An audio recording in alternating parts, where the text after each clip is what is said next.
বিশুদ্ধ সহি আকীদার উপরে, সহি মানহাজের উপরে আমাকে খুঁটি গাড়ি ফেলতে হবে। এখান থেকে এক চুল পরিমাণ ডাইনে বামে নড়াচড়া করা যাবে না। আমার দাওয়াতে একজন আসুক আর না আসুক, কিছু হোক আর না হোক, কিন্তু এখান থেকে সরা যাবে না। তবে আমি বিভিন্ন বেদাতের ক্ষেত্রে, আমলি বেদাতের ক্ষেত্রে, আকীদার বেদাত না, আমলি বেদাতের ক্ষেত্রে হয়তো সাময়িক কিছু তাদের সাথে আপোষ করলাম, যে তাদেরকে আস্তে আস্তে বুঝাইলাম, আস্তে আস্তে আনলাম, এটা হলো আমলিয়াতের ক্ষেত্রে। কিন্তু আকীদার ক্ষেত্রে কোনো ছাড় দেওয়ার সুযোগ নাই। তাহলে আমি যে কথাটা প্রথম বলতেছি, যে দাওয়া হবে আল্লাহর দিকে, দাওয়ার মাদউ যারা, তাদেরকে নিয়ে চিন্তা ফিকির করা লাগবে। এবার আসি তৃতীয় বিষয়। তৃতীয় বিষয় হলো দাওয়াতের ক্ষেত্রে কোন কোন বিষয়গুলোকে অগ্রাধিকার দিব, দাওয়াতের ক্ষেত্রে কোনটা আগে কোনটা পরে। এই বিষয়টা যদি সাজাইতে ভুল হয়, তাহলেও দাওয়াতে আমার রেজাল্ট ভালোভাবে আসবে না, দাওয়াতের মধ্যে বারাকা আসবে না। কোন দাওয়াত আগে দিতে হবে, কোন দাওয়াত পরে দিতে হবে, এটা আমাকে ঠিক করে দিতে হবে। দাওয়াতের সিরিয়াল করতে হবে, যে এই সমাজের যে মানুষগুলো, এদের রোগ আছে 10টা, এই রোগগুলোর মধ্যে থেকে 10টাই যদি আমি চিকিৎসা শুরু করি, তো রোগী বাঁচবে না। তাই এই জন্য আমাকে সিরিয়াল করতে হবে, যে 1 নম্বরে তার এই রোগের চিকিৎসা করতে হবে। এই রোগ মোটামুটি একটু কন্ট্রোলে আসলে তারপরে 2 নম্বর, ওইটা একটু কন্ট্রোলে আসলে তারপরে তৃতীয়টা, তারপরে 4-5টা একসাথে শুরু করা যাবে। কিন্তু আগে এই ক্রমধারাটা সাজানো, এটা খুবই গুরুত্বপূর্ণ বিষয়। একজন দায়ী তিনি বড় একজন গবেষক হতে হবে, তাকে পিএইচডি ডিগ্রি করতে হবে জরুরি না, কিন্তু দাওয়াতের ময়দানে তাকে গবেষক হতে হবে, তাকে একজন বড় বিশেষজ্ঞ হতে হবে, তাকে একজন চিকিৎসকের ভূমিকা পালন করতে হবে। যে রোগ এতগুলা, এখন আমি কয়টা রোগের চিকিৎসা করব, কোনটা আগে চিকিৎসা করব, কোনটা পরে চিকিৎসা করব, এটা নির্ণয় করা লাগবে। আমি কয়েকটা পয়েন্ট বলবো, যে পয়েন্টগুলো আমাদের দাওয়াতের ক্ষেত্রে সবচেয়ে বেশি গুরুত্ব দিতে হবে। 1 নম্বরে সবচেয়ে বেশি গুরুত্ব যেটার উপরে দিতে হবে, সেটা হলো আল্লাহ সুবহানাহু ওয়া তাআলার তাওহীদ। সবচেয়ে বেশি দাওয়াতের ক্ষেত্রে জোর তাকিদ দিতে হবে এবং সার্বক্ষণিক দাওয়াতের কাজ করতে হবে আল্লাহ রাব্বুল আলামিনের তাওহীদের উপরে। কারণ তাওহীদ এমন একটা জিনিস, তাওহীদ প্রতিষ্ঠিত হইলে, তাওহীদ কায়েম হইলে আর কিছু লাগে না। তাওহীদের ভিতরে দুনিয়া আখিরাতের সফলতার চাবিকাঠি, তাওহীদের ভিতরে দুনিয়া আখিরাতের সফলতার মূল চাবিকাঠি তাওহীদের ভিতরে। আচ্ছা, নবী সাল্লাল্লাহু আলাইহি ওয়াসাল্লাম যে সমাজে নবী হয়ে আসছেন, রাসূল হয়ে আসছেন, ওই সমাজের অবস্থাটা কেমন ছিল? খুবই করুণ। আচ্ছা, ওই সমাজের অবস্থাকে আমাদের বর্তমান সমাজের অবস্থার চেয়ে ভালো ছিল না খারাপ ছিল? খারাপ ছিল না? এটা সবাই স্বীকার করবেন যে বর্তমানে আমরা যে সমাজে বসবাস করি, এই সমাজের চেয়ে ওই সমাজ আরো খারাপ ছিল, আরো জঘন্য ছিল, আরো মারাত্মক ছিল। এখন নবী সাল্লাল্লাহু আলাইহি ওয়াসাল্লাম নবী হয়ে আসলেন, রাসূল হয়ে আসলেন, দাওয়াত ইলাল্লাহ শুরু করলেন। এখন নবী সাল্লাল্লাহু আলাইহি ওয়াসাল্লাম ওই সমাজের ধরেন বড় বড় সমস্যা হলো 3টা। জাহেলিয়াতের সমস্যাগুলোর মধ্যে সবচেয়ে বড় সমস্যা হলো 3টা। এটাকে এজন্য জাহেলি যুগের আরেক নাম হলো WQ এর যুগ, মানে 3W এর যুগ। এই যুগে ছিল ওমেন, ওয়াইন, ওয়ার, 3W এর যুগ এটা। এখানে নারী ছাড়া কোনো কথাবার্তা ছিল না, নারী ভোগ করা, নারীর প্রতি অশ্লীলতা, নারীর প্রতি অবিচার, নারীর প্রতি দর্শন, এইগুলো নিত্য নৈমিত্তিক স্বাভাবিক জিনিস, এইগুলা কোনো অপরাধ ছিল না সে সমাজে। এরপরে ওয়ার, ওয়ার মানে যে হাত থাকতে মুখ দিয়ে কিসের কথা, সেই সমাজের কথা ছিল মুখে কোনো কথা নাই, যা হবে কিসে, হাতে, জোর যার মুল্লুকটা, এটাই ছিল সেই সমাজের রীতি। তারপরে সেখানে ছিল ওয়াইন, মাদক। আমাদের এখন কি মাদক, তার থেকে 1000 গুণ বেশি মাদকের সমাজ ছিল সেই জাহেলিয়াতের মাদক, জাহেলিয়াতের সমাজ। সেখানে মেহমানকে মাদক না দিলে মেহমানদারি হতো না। মেহমানের সামনে শুধু যে সে মাদক দিলেও হবে না, সে বাইতে রাসের মাদক দিতে হবে। ওই যুগের সবচেয়ে উন্নত মানের মদ যেটা ছিল, সেটা বাইতে রাসের মদ। সে বাইতে রাসের মদ, মেহমানের টেবিলে জামাই আসলে বাইতে রাসের মদ দেওয়া লাগবে। সেই সমাজে মাদক ছাড়া কবিতা রচনা হতো না, কবিতার শুরুই হতো মাদকের প্রশংসা দিয়ে, মাদক দিয়ে। সেই সমাজে এই মাদক ছিল নিত্য নৈমিত্তিক ব্যাপার। তাহলে সেটা মাদকের সমাজ, সেটা নারীর প্রতি দর্শন, তারপরে অশ্লীলতা, জুলুম, নির্যাতন, বর্বরতার সমাজ। সেই সমাজে ছিল যুদ্ধ, বিগ্রহ, মারামারি, কাটাকাটি, জোরদার মল্লুকদার, এরকম একটা সমাজে আসছে। আচ্ছা, নবী সাল্লাল্লাহু আলাইহি ওয়াসাল্লাম নবী হয়ে যখন আসলেন, আসার পরে যখন দাওয়াত শুরু করলেন, সমাজের লোকদেরকে কি দাওয়াত দিচ্ছেন, ভাইয়েরা শুনেন আজকে থেকে কোন ধরনের মদ পান করা যাবে না, ভাইয়েরা মদ ছাড়েন, এরকম দাওয়াত নবী সাল্লাল্লাহু আলাইহি ওয়াসাল্লাম কোনদিন দিছে? শুনছেন কোন হাদিসে? যে আয়াত নাযিলের পরে মদিনায় হিজরতের অনেক পরে যায়, ইয়া আইয়ুহাল্লাযীনা আমানু ইন্নামাল খামরু ওয়াল মাইসিরু ওয়াল আনসাবু ওয়াল আজলামু রিজসুম মিন আমালিশ শাইতান ফাজতানিবু, এই আয়াত কারিমা নাযিলের আগ পর্যন্ত নবী সাল্লাল্লাহু আলাইহি ওয়াসাল্লাম কোনদিন কাউকে বলেছেন এই ভাইয়েরা খবরদার মদ ছাড়েন, আমি নবী এসেছি মাদক মুক্ত সমাজ গঠনের জন্য, এই কথা নবী সাল্লাল্লাহু আলাইহি ওয়াসাল্লাম কাউকে দাওয়াত দিয়েছেন না? অথচ ওই সমাজের বড় অপরাধ, বড় সমস্যা মাদক, ওই সমাজের বড় সমস্যা হলো নারী গঠিত বিষয়গুলো, জানাবে বিচার, অশ্লীলতা। নবী সাল্লাল্লাহু আলাইহি ওয়াসাল্লামকে তো কাউকে বলে না এই ভাইয়েরা শুনেন আমি নবী দুনিয়াতে আসছি নারীর অধিকার নিশ্চিত করতে, আমি নবী আসছি নারীকে জুলুম নির্যাতন মুক্ত করতে, আপনারা পর্দা করা শুরু করেন আজকে থেকে, আমি নবীর দাওয়াত। এই দাওয়াত দিয়েছেন কাউকে? নবী সাল্লাল্লাহু আলাইহি ওয়াসাল্লাম কাউকে বলছেন দাওয়াত দিয়েছেন ভাইয়েরা খবরদার আজকে থেকে কোনো মারামারি নাই, কোনো যুদ্ধ বিগ্রহ নাই, কোনো একজনের প্রতি এক কাউম আরেক কাউমের প্রতি কিছু করতে পারবেন না, আমি নবী আসছি যুদ্ধ বন্ধ করতে, বলছেন না? এই দাওয়াত কিন্তু দেন না। নবী সাল্লাল্লাহু আলাইহি ওয়াসাল্লাম দাওয়াতটা কি দিবেন? ইয়া আইয়ুহান নাস কুলু লা ইলাহা ইল্লাল্লাহ তুফলিহু, ও দুনিয়ার মানুষ, ইয়া আইয়ুহান নাস, হে দুনিয়ার সব মানুষ, কুলু লা ইলাহা ইল্লাল্লাহ, লা ইলাহা ইল্লাল্লাহ বলো, তুফলিহু আই তুফলিহু ফিদ দুনিয়া ওয়া ফিল আখিরাহ, দুনিয়া আখিরাতে সফলতার চাবিকাঠি লা ইলাহা ইল্লাল্লাহর ভিতরে। সুবহানাল্লাহ।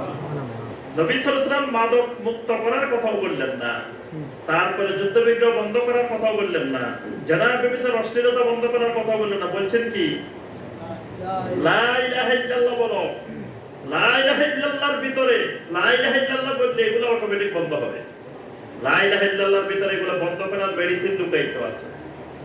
তাওহীদ এমন এক বিষয়, তাওহীদ এমন এক জিনিস, তাওহীদ বুঝলে, তাওহীদ মানলে, তাওহীদ বাস্তবায়ন হলে দুনিয়া আখিরাতের সকল সফলতার চাবিকাঠি লা ইলাহা ইল্লাল্লাহ। কিন্তু আমাদের এখন সমাজে অনেক সমস্যা আছে না? থাকার পরে সবাই আমাদেরকে অনেকে বলে যে ভাইরা শুনেন আপনারা খালি তাওহীদের দাওয়াত দেন, খালি শিরকের কথা কোন, খালি সুন্নতের কথা কোন, খালি বেদাতের কথা কোন, এগুলো একটু কয়দিন বন্ধ রাখেন না? বন্ধ রেখে আরে মিয়া দেখেন না চারিদিকে সমাজের কি অবস্থা, এই যে এগুলো নিয়ে কথা কোন, এগুলো নিয়ে বেশি বেশি বয়ান করেন, এগুলো নিয়ে ওয়াজ করেন, সমাজ থেকে এগুলো দূর করেন, ওগুলো তো পরেও করা যাবে। অনেকের চিন্তা ভাবনা কিন্তু সমাজে এরকম। কিন্তু আসলে সমাজের যে অবস্থা, সমাজের যে পারিপার্শ্বিক খারাপ অবস্থাগুলো আমরা দেখি, এগুলা রোগ না, এগুলা রোগের উপসর্গ মাত্র। মানুষের জ্বর হয়, শরীরের মধ্যে জ্বর হয়, জ্বর আসল রোগ না, তার ভিতরে অন্য রোগ হয়েছে, অন্য জায়গায় সমস্যা দেখা দিছে, জ্বরের মাধ্যমে তার উপসর্গ দেখা দিছে, তার বোঝা যাচ্ছে যে ভিতরে কোনো সমস্যা হয়েছে। এজন্য হাতুড়ে ডাক্তারের কাছে গেলে কি কাজ করে? অ্যান্টিবায়োটিক জ্বরে, জ্বর হয়েছে তার অ্যান্টিবায়োটিক দিয়ে দে, বা এটা খাইতে থাকেন বা জ্বর চলে যাবে। কিন্তু বিশেষজ্ঞ ডাক্তারের কাছে গেলে বিশেষজ্ঞ ডাক্তার বুঝে যে আসলে তার জ্বরটা রোগ না, এর ভিতরে আরেকটা সমস্যা হয়েছে, হয় করোনা ভাইরাস ঢুকছে, টাইফয়েড হয়েছে, ইনফেকশন হয়েছে, কিছু না কিছু একটা ভিতরে হয়েছে, এখন রক্ত পরীক্ষা করতে দে, এটা করেন ওইটা করেন, তারপরে বোঝা যাবে। তাহলে বোঝা গেল সমাজের যে যা আমরা দেখি, অন্যায়, অবিচার, জুলুম, নির্যাতন, খুন, খারাপি, জেনা, ব্যভিচার, অশ্লীলতা, মাদকতা, যা যা দেখি, এগুলা মৌলিক সমস্যা না, এগুলো সমস্যার উপসর্গ মাত্র। মৌলিক সমস্যা হলো আমাদের মূল সমস্যা যে জায়গায় এই জাতির, সেটা হলো এই জাতি তাওহীদ বুঝে না, এই জাতি লা ইলাহা ইল্লাল্লাহ বুঝে নাই। আমি নিজেই দেখছি এই ক্ষুদ্র জ্ঞানে, আমিও এখনো লা ইলাহা ইল্লাল্লাহ পুরো বুঝছি এটা দাবি করতে পারবো না, কিন্তু ক্ষুদ্র জ্ঞানে যেটা দেখছি, আমি লা ইলাহা ইল্লাল্লাহ বইগুলো পড়ে দেখছি। আপনাদেরকে শুধু প্রাথমিক লা ইলাহা ইল্লাল্লাহটা বুঝাইতে হলে 50 ঘন্টা সময় লাগবে, 50টা ক্লাস লাগবে, শুধু লা ইলাহা ইল্লাল্লাহর প্রাথমিক ধারণাগুলো লাভ করতে হবে। লা ইলাহা ইল্লাল্লাহ তো সোজা না। লা ইলাহা ইল্লাল্লাহ বললে আল্লাহ জান্নাত দিয়ে দিবে, কেন জান্নাত দিয়ে দিবে? এজন্য আল্লাহ পাক কোরআনে কারীমে সূরা মুহাম্মদের 19 নম্বর আয়াতে আল্লাহ পাক কি বলছেন? ফাআলাম আন্নাহু লা ইলাহা ইল্লাল্লাহ, ফাআলাম, জানো, বুঝো, ইলম শিখো। এক নম্বরে প্রথমে তোমার ইলম শিখতে হবে আন্নাহু লা ইলাহা ইল্লাল্লাহ, প্রথম ইলম শিখতে হবে কিসের? লা ইলাহা ইল্লাল্লাহর ইলম। এই ইলম এক নম্বর ফরজ। ডিগ্রি পাস করা, মাস্টার্স পাস করা, দাওরা পাস করা, কামাল পাস করা, ডক্টরেট পাস করা এটা ফরজ না। ফরজ হলো কি লা ইলাহা ইল্লাল্লাহ পাস করা। লা ইলাহা ইল্লাল্লাহর ইলম ফরজে আইন। লা ইলাহা ইল্লাল্লাহর ইলম প্রত্যেক মানুষকে নাম সিগনেচার না করতে পারলেও লা ইলাহা ইল্লাল্লাহর ইলম শিখতে হবে। আল্লাহ পাক তার উপরে বাধ্যতামূলক করে দিয়েছেন যে ফাআলাম আন্নাহু লা ইলাহা ইল্লাল্লাহ। লা ইলাহা ইল্লাল্লাহর ইলম লাগবেই। লা ইলাহা ইল্লাল্লাহর ইলম ছাড়া দুনিয়াতেও সফলতা নাই, কবরেও সফলতা নাই, আখিরাতেও সফলতা নাই। কবরের প্রথম প্রশ্ন মার রাব্বুকা ওয়া মা দীনুকা ওয়া মান নাবিয়্যুকা, প্রথম প্রশ্নই ঈমানি প্রশ্ন, আকীদার প্রশ্ন, তাওহীদের প্রশ্ন। আখিরাতে জান্নাত পাইতে হইলে মান কানা আখিরু কালামিহি লা ইলাহা ইল্লাল্লাহ দাখালাল জান্নাহ। জান্নাত পাইতে হইলে লা ইলাহা ইল্লাল্লাহর অবস্থান আখির পর্যন্ত, আখির অবস্থান, আখির কালাম হতে হবে লা ইলাহা ইল্লাল্লাহর উপর। এজন্য আমাদেরকে প্রথম কাজ দাইলাল্লাহ লা ইলাহা ইল্লাল্লাহ শিখতে হবে, মানুষকে লা ইলাহা ইল্লাল্লাহ বুঝাইতে হবে, লা ইলাহা ইল্লাল্লাহ দাওয়াত দিতে হবে। আচ্ছা, নূহ আলাইহিস সালাম কত বছর দাওয়াত দিয়েছেন বলেন তো দেখি? 950 বছর। 950 বছর পর্যন্ত কি কি বিষয়ের দাওয়াত দিয়েছেন বলেন? 950 বছর কিসের দাওয়াত দিয়েছেন? আল্লাহু আকবার। 950 বছর পর্যন্ত এক নবী একই কওমের কাছে শুধু দাওয়াত দিয়েছেন লা ইলাহা ইল্লাল্লাহ। ওয়ালাকাদ আরসালনা নূহান ইলা কওমিহি ফাকালা ইয়া কওমি ইবুদুল্লাহা মা লাকুম মিন ইলাহিন গায়রুহু। 950 বছর। আমরা কয় বছর দাওয়াত দিছি? এই কয় বছর দাওয়াত দিছেন? 5 বছর, 10 বছর, 20 বছর দিয়ে খান তো আরে সাহেব কইয়েন না, অবস্থা খুব খারাপ এলাকায়। মানুষের দাওয়াত দিতে দিতে একটা লোক শুনে না, একটা লোক আরো উল্টা এই করে সেই করে। কয় বছর দাওয়াত দিছে? নূহ আলাইহিস সালাম 950 বছর পর্যন্ত এই শুধু লা ইলাহা ইল্লাল্লাহ দাওয়াত দিছে, লা ইলাহা ইল্লাল্লাহ শিখাইছেন, লা ইলাহা ইল্লাল্লাহ বুঝাইছেন 950 বছর। আপনি আমি মৃত্যু পর্যন্ত এই একটাই কাজ, লা ইলাহা ইল্লাল্লাহ বুঝাইতে হবে মানুষকে, লা ইলাহা ইল্লাল্লাহ দাওয়াত দিতে হবে। লা ইলাহা ইল্লাল্লাহ দাওয়াত দিতে হলে আগে নিজে শেখা লাগবে। অঙ্ক আরেকজনকে বুঝাইতে হলে আগে অঙ্কটা নিজে ভালো করে শেখা লাগবে। নিজেই যদি লা ইলাহা ইল্লাল্লাহ না বুঝি তো আরেকজনকে বুঝাবো কিভাবে? আচ্ছা, এবার আপনাদেরকে পরীক্ষা করে লা ইলাহা ইল্লাল্লাহ কত বুঝছেন? লা ইলাহা ইল্লাল্লাহর অর্থটা বলেন দেখি। লা ইলাহা ইল্লাল্লাহর আরবি অর্থ বলেন, বাংলা অর্থ বলেন, দুটোই বলেন। আগে লা ইলাহা ইল্লাল্লাহর আরবি অর্থ শিখতে হবে, তারপরে বাংলা অর্থ শিখতে হবে। লা ইলাহা ইল্লাল্লাহর অর্থ বলেন। আল্লাহ ছাড়া সবাই বলেন, পিছনের দিকে বলেন দেখি। জি আলহামদুলিল্লাহ। তো আলহামদুলিল্লাহ বলতে পারছেন। আরবিটা বলেন দেখি। দেখি পিছন থেকে বলেন। লা ইলাহা ইল্লাল্লাহর আরবি অর্থ বলবেন। 1 নম্বরে শিখতে হবে সবার আগে গিয়া। বলবেন আপনি লা ইলাহা ইল্লাল্লাহর আরবি অর্থটা বলেন। বিহাক্কিন ইল্লাল্লাহ। এই জন্য প্রথম আরবি অর্থটা শিখতে হবে। লা ইলাহা ইল্লাল্লাহর অর্থ হলো লা মা'বুদা বিহাক্কিন ইল্লাল্লাহ। লা ইলাহা মানে ইলাহার পরে লা এর খবরটা এখানে লুকায়িত আছে। যারা আরবি ব্যাকরণ বোঝে তারা জানে যে লা এর একটা ইসিম হয়, একটা খবর হয়, এই খবরটা এখানে লুকায়িত আছে। সেই খবরটা হলো বিহাক্কিন, সত্য। আমি যদি বলি আল্লাহ ছাড়া কোনো মাবুদ নাই, কথাটা পূর্ণাঙ্গ হয় নাই, তাওহীদ হয়।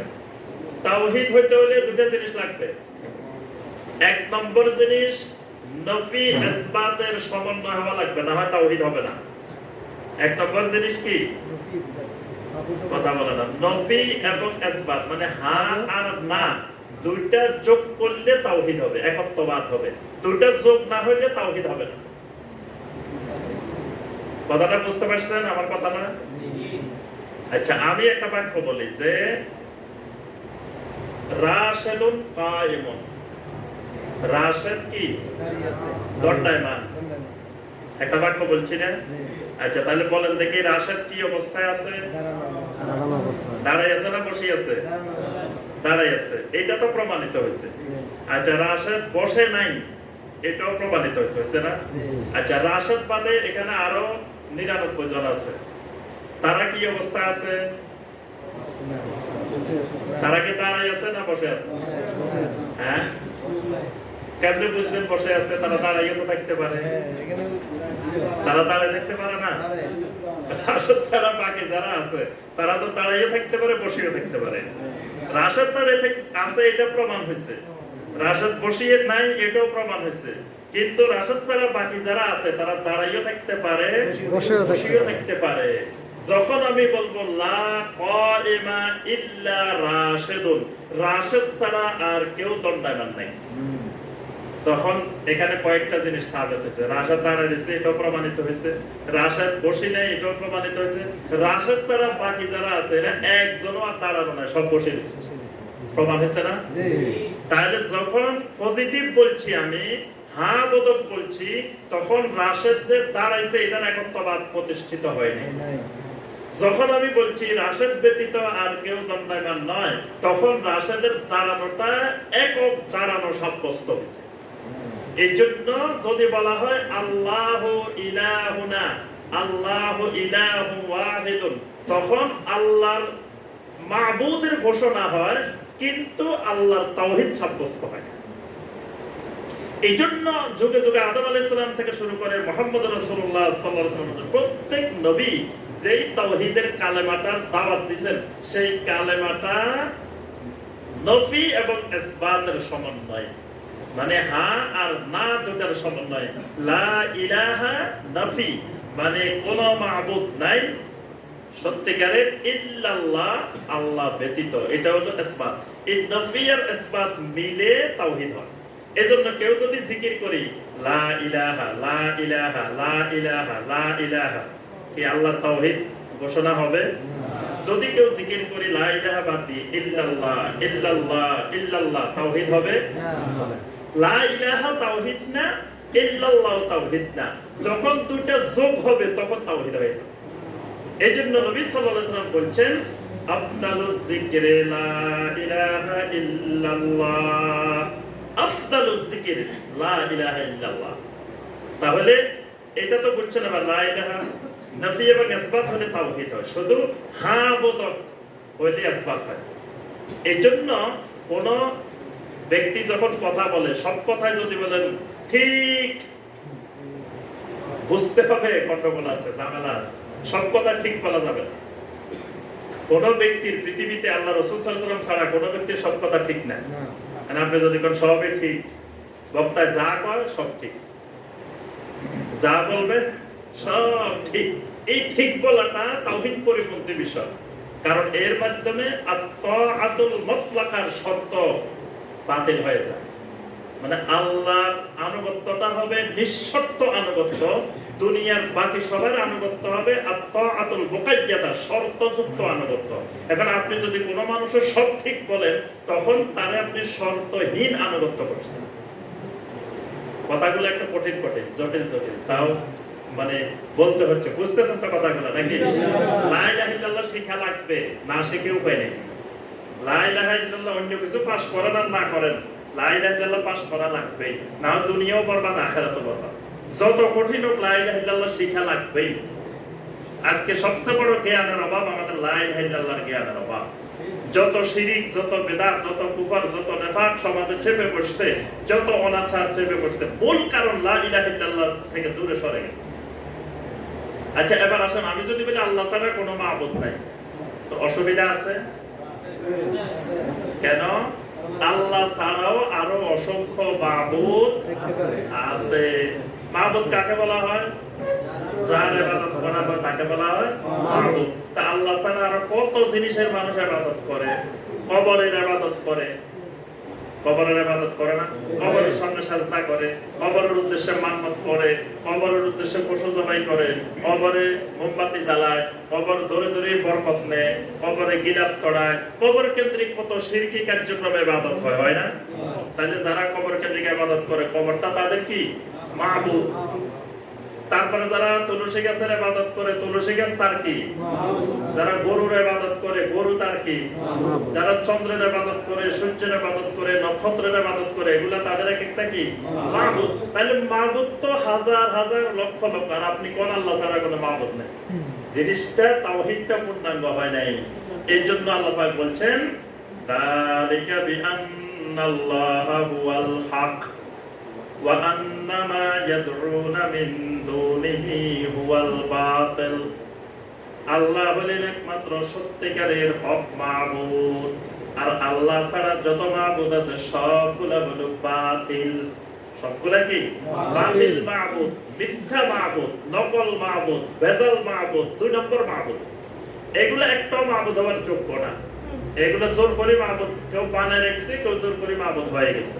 কিন্তু মাবুদ হবার ন্যূনতম যোগ্যতা এদের ভিতরে নাই। তারা নিজেরা নিজেদের অস্তিত্ব ধরে রাখতে পারে, সে আবার মাবুদ হয় কেন? যিনি মাবুদ তিনি নিজের অস্তিত্ব তো ধরে রাখবেন, সমস্ত কায়নাতের, সমস্ত মাখলুকাতের অস্তিত্বের নিয়ন্ত্রণ তার হাতে থাকবে। তাকে নিজেরই তিনি নিজে ধরে রাখতে পারবে, সে আবার মাবুদ হয় কেন? তুলসী গাছ মরে যায়, সূর্য ডুবে যায়, চন্দ্র ডুবে যায়, তারকারাজি ডুবে যায়, তারপরে কবর, সেই যদি এত ক্ষমতাবান হইতো সে মরল কেন? সেটা তার মরাটা ঠেকাইতে পারে না। কি বলে? উনি যদি এত প্রভাবশালী, এত ক্ষমতাবান হয়, তো সে তো মৃত্যুবরণে করার কথা না, সে তো কবরে যাওয়ার কথা না, সে তো তার মৃত্যুটাকে আগে ঠেকাবে, সেই তার বার্ধক্যকে আগে ঠেকাবে। কারণ কোন মানুষ সারানি বুড়া হইতে, সবাই সারা জোয়ান থেকে, তা এখন সে বুড়া হয়ে গেছে, চুল দাড়ি পাকে গেছে, তো সেটা চুল দাড়িটাও সাদা হওয়া থেকে ঠেকাইতে পারে না।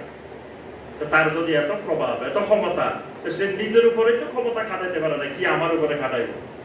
তাহলে তাকে আমরা যে মাবুদ বানাইতেছি, এটা জোর করে, গায়ের জোরে বাতিল মাবুদ বানাইতেছি।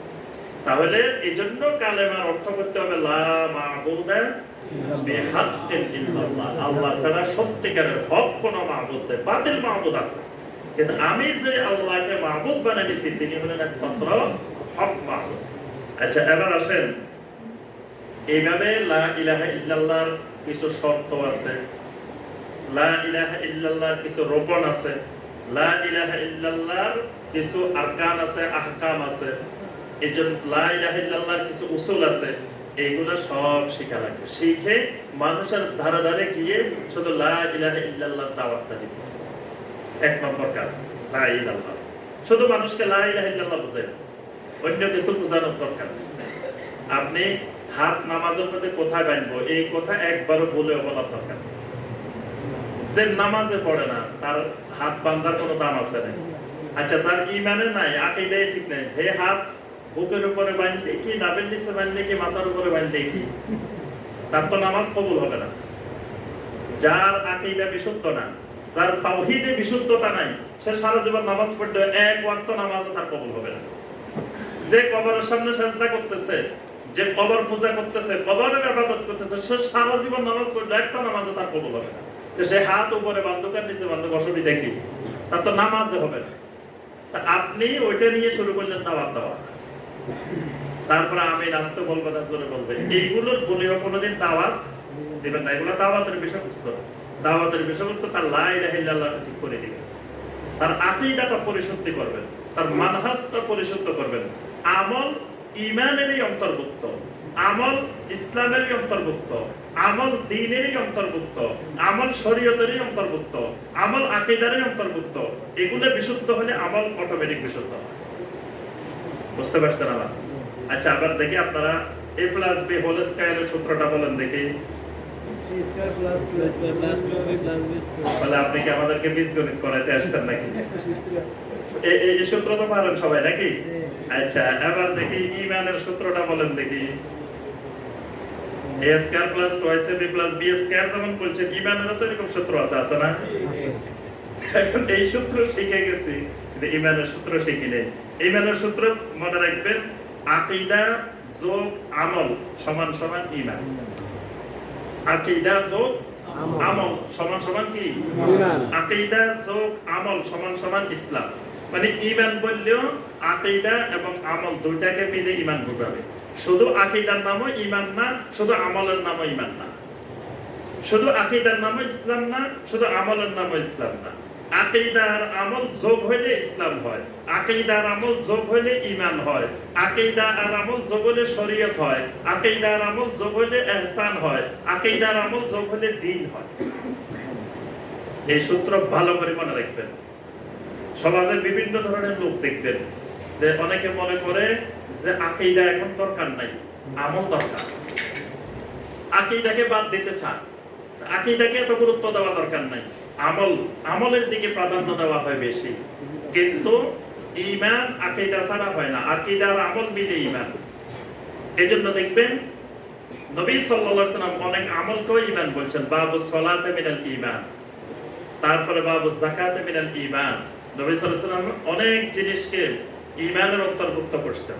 এজন্য মুহাদ্দিসিনে কেরাম অনেক শিরোনামে দিয়েছেন যে সালাত ঈমানের অংশ, যাকাত ঈমানের অংশ, এরকম দিয়ে দিয়েছেন। অর্থাৎ আমলও ঈমানের অন্তর্ভুক্ত, আবার আকীদাটাও ওই ঈমানের অন্তর্ভুক্ত। আকীদা ছাড়া ঈমান হয় না। ইসলামেরও প্রথম আকীদা, তারপরে আমল।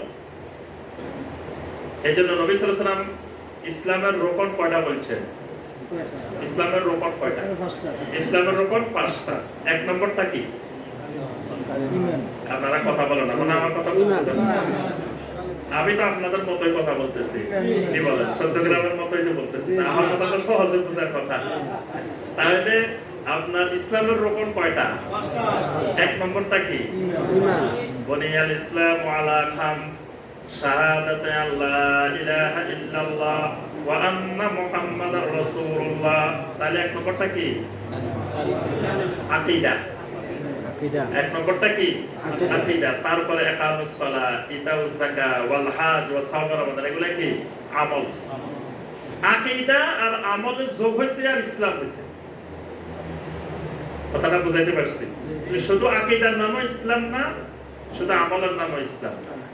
দুইটা হইলে তখন ইসলাম হয়। একজনে 5 ওয়াক্ত নামাজি, যাকাতও দেয়, হজও করে, সিয়ামও পালন করে, পাগড়িও লম্বা, দাড়িও লম্বা, জুব্বাও লম্বা, সব ঠিক আছে, কিন্তু আকীদার ক্ষেত্রে যাই ওয়াহাদাতুল উজুদে বিশ্বাস করে। ওয়াহাদাতুল উজুদ বুঝেন? মানে আল্লাহ আর বান্দা মিশে যাওয়া, আল্লাহর ভিতরে বান্দার ভিতরে আল্লাহ ঢুকে যাওয়া, বান্দার কলবের মধ্যে কি আল্লাহ ঢুকে যায়, আল্লাহ আর বান্দা এক হয়ে যায়। এক হওয়ার পরে কখনো কখনো আল্লাহর মধ্যে ফানা হয়ে যায়, কখনো কখনো বাকা হয়ে যায়। ফানা বিল্লাহ হয়ে যায়, বাকা বিল্লাহ হয়ে যায়। আচ্ছা, এখন বলেন এই লোকটার কিন্তু আমল সব পাক্কা, কিন্তু আকীদায় একেবারে দুনিয়ার শিরকি আকীদা। এই লোকটা কি? এই লোক মুসলিম হয়েছে? এটা আমরা বলি যে আল্লাহর ওলি। আমরা বলি কি খালি মুসলিম না, আল্লাহর ওলি। অথচ সে এখনো মুসলিমে হয় নাই, এখনো সে মুসলিমে হয় নাই, মুসলমানে হয় নাই, তারা আমরা আল্লাহর ওলি বানাই দিছি। সুতরাং শুধু আমলের নাম ইসলাম না, আকীদার নাম ইসলাম। আচ্ছা, দ্বীনের ভিতরে আকীদা আমল দুটা মিলে দ্বীন। শুধু আকীদার নামও দ্বীন না, শুধু আমলের নামও দ্বীন না। এখন আপনি দ্বীন কায়েম করবেন, দ্বীন কায়েম করতে হলে কি কি কায়েম করা লাগবে? আকীদা এবং আমল। প্রথম আকীদা কায়েম করতে হবে, তারপরে আমল কায়েম করতে হবে। দুইটা কায়েম করলে দ্বীন কায়েম হবে। শুধু আমল কায়েম করলেন যে সবাই নামাজি হয়ে গেল, সবাই আপনার সিয়াম পালনকারী হয়ে গেল, সবাই যাকাত আদায়কারী হয়ে গেল, চোরকে ধরে হাত কাটে দিলেন, জানাকারীকে শাস্তি দিলেন, কোরআনের হুদুদ সব কায়েম হয়ে গেল, কিন্তু আকীদায় আপনি শিয়া, আকীদায় আপনি খারেজি, আকীদায় আপনি মুতাজিলা, আকীদায় আপনি জাবরিয়া, আকীদায় আপনি কাদরিয়া, আপনার দ্বীন কায়েম হয়েছে? আচ্ছা, ইরানে দ্বীন কায়েম আছে? এবার অনেকের মধ্যে একতলাপ দেখা যাচ্ছে। অনেকে মনে করে তো ইরান তো ইসলামী রাষ্ট্র, কি কয় আমার দ্বীন কায়েম হয় নাই? ইরানে দ্বীন কায়েম হয়েছে? কেন হয় নাই? আমল যত কায়েম হোক, তার আকীদা কায়েম হয় নাই। আকীদা ভ্রান্ত আকীদা, বাতিল আকীদা, ফাসাদ আকীদা। সুতরাং বাতিল আকীদা কায়েম করলে দ্বীন কায়েম হয় না। দ্বীন কায়েমের জন্য প্রথম শর্ত সহিহ আকীদা। তাহলে আমি দ্বীন কায়েম করতে হলে সহিহ আকীদাও কায়েম করা লাগবে, সহিহ আমলও কায়েম করা লাগবে। দুটার সমন্বয় দিন, একটাকে বাদ দিলে দিন থাকে না। যদি শুধু আপনার আকীদা ঠিক আছে, একজন আপনার সব আকীদা ঠিক আছে কিন্তু নামাজ পড়ে না, কি বলেন, তার ঈমান ঠিক আছে, তার ইসলাম ঠিক আছে, তার কিছু ঠিক নেই, তার দিন ঠিক নেই, সে দিনের মধ্যেই নেই। এই জন্য সবসময় আমি আর বিস্তারিত এটার ব্যাখ্যার দিকে যাচ্ছি না, এই সূত্র মনে রাখবেন, ঈমান, ইসলাম, ইহসান, শরীয়ত, দ্বীন সবগুলা আকীদা এবং আমলের সমন্বয়। এই জন্য আপনি যেটাই করতে যাইবেন আগে আপনার আকীদার বিশুদ্ধি দরকার, আকীদা সহিহ হতে হবে, আকীদা বিশুদ্ধ হওয়া লাগবে। বিশুদ্ধ আকীদা ছাড়া আমলের কোনো গুরুত্ব নেই। কাবার মুশরিকরা অনেক ভালো ভালো আমল করতো, এখনো পৃথিবীতে করে, অনেক ভালো ভালো কাজ করে, কিন্তু তাদের ভালো কাজগুলো কোনো উপকারে আসে না। কেন? তাদের আকীদা বিশুদ্ধি নাই, আকীদা গন্ডগোল, বিশ্বাসে গন্ডগোল। আকীদা এমন এক জিনিস, আকীদার হলো ফাউন্ডেশন, এটার উপরে আমলগুলো দাঁড়ায়। আকীদা যদি যত গভীর হবে, যত বিশুদ্ধ হবে, যত শক্ত হবে, তার আমল তত সুন্দর হবে, তার আমল তত বিশুদ্ধ হবে, আমল তত মজবুত হবে। আকীদা যত দুর্বলতা থাকবে, তার আমলে তত দুর্বলতা থাকবে। যেমন ধরেন, আমি একটা উদাহরণ দেখালাম, ধূমপান, বিষপান। ধূমপান কি লেখা থাকে না বিভিন্ন জায়গায়? আচ্ছা, তাহলে ধূমপান করা আর বিষপান করা দুটা কি সমান? সমান না? আচ্ছা, তো এখন একজন ভাইকে আপনি বলেন যে ভাই শুনেন, একটু এদিকে আসেন, যে আমি একটু আপনাকে অল্প একটু বিষ কিনে দিব। তো জীবনে তো সব জিনিস একবার খাই দেখা লাগে না, আপনি বুঝবেন কেমন এটা যে খারাপ। অনেকে আমাদেরকে ছোট থাকতে অনেক সময় বলতো যে শোনো, যে তুমি একবার সিনেমা দেখা লাগবে, সিনেমা যে খারাপ তুমি বুঝবে কেমন না দেখলে, তাহলে একবার দেখা দরকার। এটা যে খারাপ তুমি বুঝবে কেমন না একবার না দেখলে, তাহলে তো একবার দেখা দরকার। তো বিষটা যে আসলে খারাপ, মানুষ মরে যায়, একবার খাই দেখা লাগবে না? না, আপনি বুঝবেন কেমন এটা খাইলে যে মানুষ মরে যায়? আচ্ছা, বলে যে ভাই আপনার একটা টাকাও দরকার নেই, আমি টাকা দিয়ে কিনে দেবো, প্রয়োজন আপনার জন্য আরো এই ডলি রিসোর্টে আরো নাস্তা টাস্তার ব্যবস্থা আছে, আপনি একটু খান। কোন লোকের খাওয়াইতে পারবেন? আচ্ছা, আরেকজন আপনার ধূমপান, যতই বলতেছেন ধূমপান বিষপান, ধূমপান স্বাস্থ্যের জন্য ক্ষতিকর, ধূমপান করলে এই ক্ষতি, ধূমপান করলে এই ক্ষতি, খালি বর্ণনা করতে আছেন করতে আছেন করতে আছেন। ধূমপানের বিক্রি কি কম হয় না বেশি হয়? প্রতি বছর বাড়ে, শুধু বাড়তেছে বাড়তেছে বাড়তেছে, কমে না। তো ওইটা আরো নিজের টাকা খরচ করে, নিজের পকেটের টাকা খরচ করে খায়। তো দুইটা যদি এক হইতো, তাহলে একটা নিজের পকেটের টাকা খরচ করে এত হারে খাইতেছে, আরেকটা কিনে দিলেও খায় না, ফ্রি দিলেও খায় না। কেন? এই দুইটার মধ্যে পার্থক্যটা কোথায়? আকীদা, আকীদা, বিশ্বাস। তার ভিতরে আকীদা, বিশ্বাস ঢুকে গেছে। বিষ এমন একটা জিনিস, এটা এক ফোঁটা খাইতেও শেষ, সর্বনাশ, সেটা খাওয়া যাবে না। এই বিশ্বাস তার অন্তরে বদ্ধমূল হয়ে গেছে। কিন্তু সিগারেট খাইলে মানুষ মরে না, এইটাও বদ্ধমূল হয়ে গেছে, এটাও তার আকীদা। আকীদার কারণে একটা খায় আর একটা খায় না। দুনিয়ার মানুষ সব আকীদার উপরে সব চলে। আজকে যে এখানে ডলি রিসোর্টে আসছেন, এটা আকীদার উপরে ভর করে আসছেন, না হয় আপনাকে এখানে কেউ আনতে পারতো না।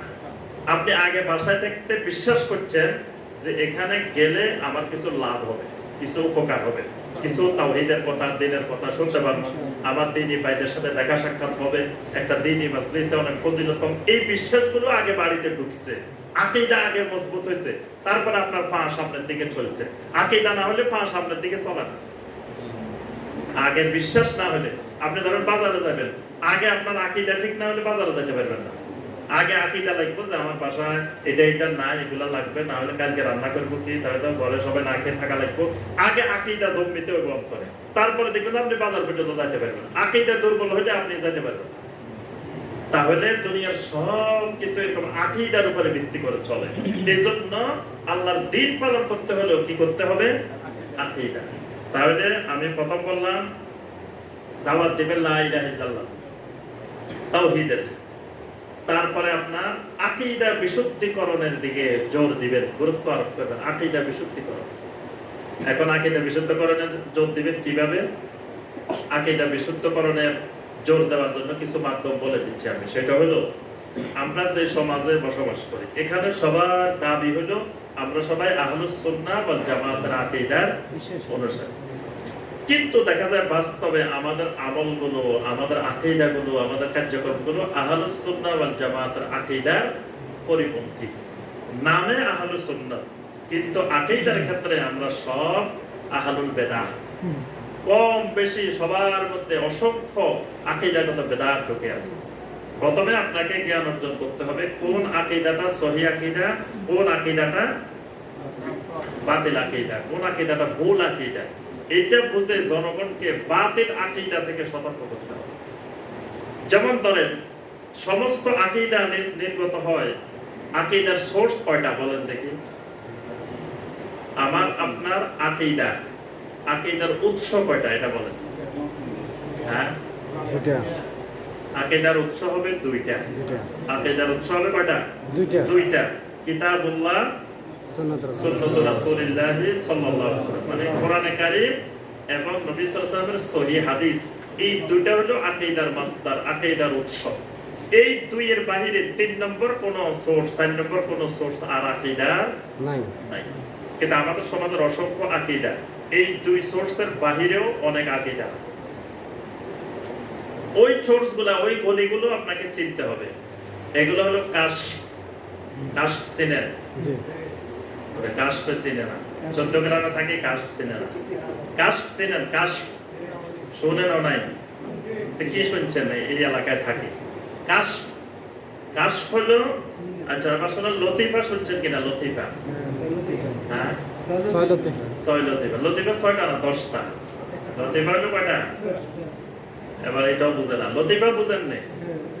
লতিফাও বুঝে না। বাতিল আকীদা বুঝবেন কেমন? এই বাতিল আকীদা ছোড়া গলি ছিলেন না, তো ওই গলি দিতেও বাতিল আকীদা এমন ভাবে ঢুকবে আপনি আর নির্ণয় করতে পারবেন না। লতিফা 10টা। এখানে কাল, মনে রাখবেন, এখানে কি কাল, এখানে রূহ, এখানে সের, এখানে খফি, এখানে আকফা। কয়টা হয়েছে? এই জায়গায় কাল, এই জায়গায় রূহ, এই দুই গুলির পাশে সের, এখানে খফি, এখানে আকফা। 5টা। আচ্ছা, আরেকটা হলো নফস, মাথা থেকে শুরু করে পা পর্যন্ত, এটা পুরাটা মিলে একটা। কয়টা হয়েছে? 6টা। এই বডির ভিতরে আবার 4টা উপাদান আছে। আগুন আছে, পানি আছে, তারপরে মাটি আছে, বাতাস আছে। এই 4টা হলো 4টা। কয়টা হয়েছে? 10। এই 10টাকে যুগে যুগে বিভিন্ন সুফিবাদীরা 10টা লতিফা আবিষ্কার করছে। এটা তাদের নিজেদের আবিষ্কার। এটা বিভিন্ন ফিলোসফির প্রভাব। আপনার গ্রিক দর্শন, যোগী দর্শন, ইউনানি দর্শন, বিভিন্ন দর্শনের প্রভাবে তারা এগুলো আবিষ্কার করে দিচ্ছে। আচ্ছা, এই 10টা লতিফা, এই 10টা লতিফা কেন্দ্রিক আপনাকে কিছু আমল আছে, কিছু ইবাদত আছে, কিছু জিকির আজকার আছে। এই 10 লতিফা কেন্দ্রিক আপনি যখন প্রথম বায়াত নেবেন, ভর্তি হইবেন, তখন আপনাকে এই 10টা লতিফা কেন্দ্রিক আপনাকে কিছু সবক দেওয়া হবে। আপনি লতিফাগুলো আস্তে আস্তে জারি করতে হবে। আপনাকে লতিফাগুলো বন্ধ হয়েছে, বুঝছেন? এগুলো জাম খাই গেছে। আস্তে আস্তে কি করতে হবে? চালু করতে হবে। এগুলো চালু করার জন্য কিছু সবক আপনাকে দেওয়া হবে। দেওয়ার পর আপনি আস্তে আস্তে একটা চালু হবে। আর সবচেয়ে বড় চালু করার যন্ত্র হলো কামেল পীরের শাহাদাত আঙ্গুল দিয়ে এখানে জারি করা। তখন এটা অটোমেটিক চালু হয়ে যাবে। আপনি ঘুমায় থাকলেও এটা চলতে থাকবে।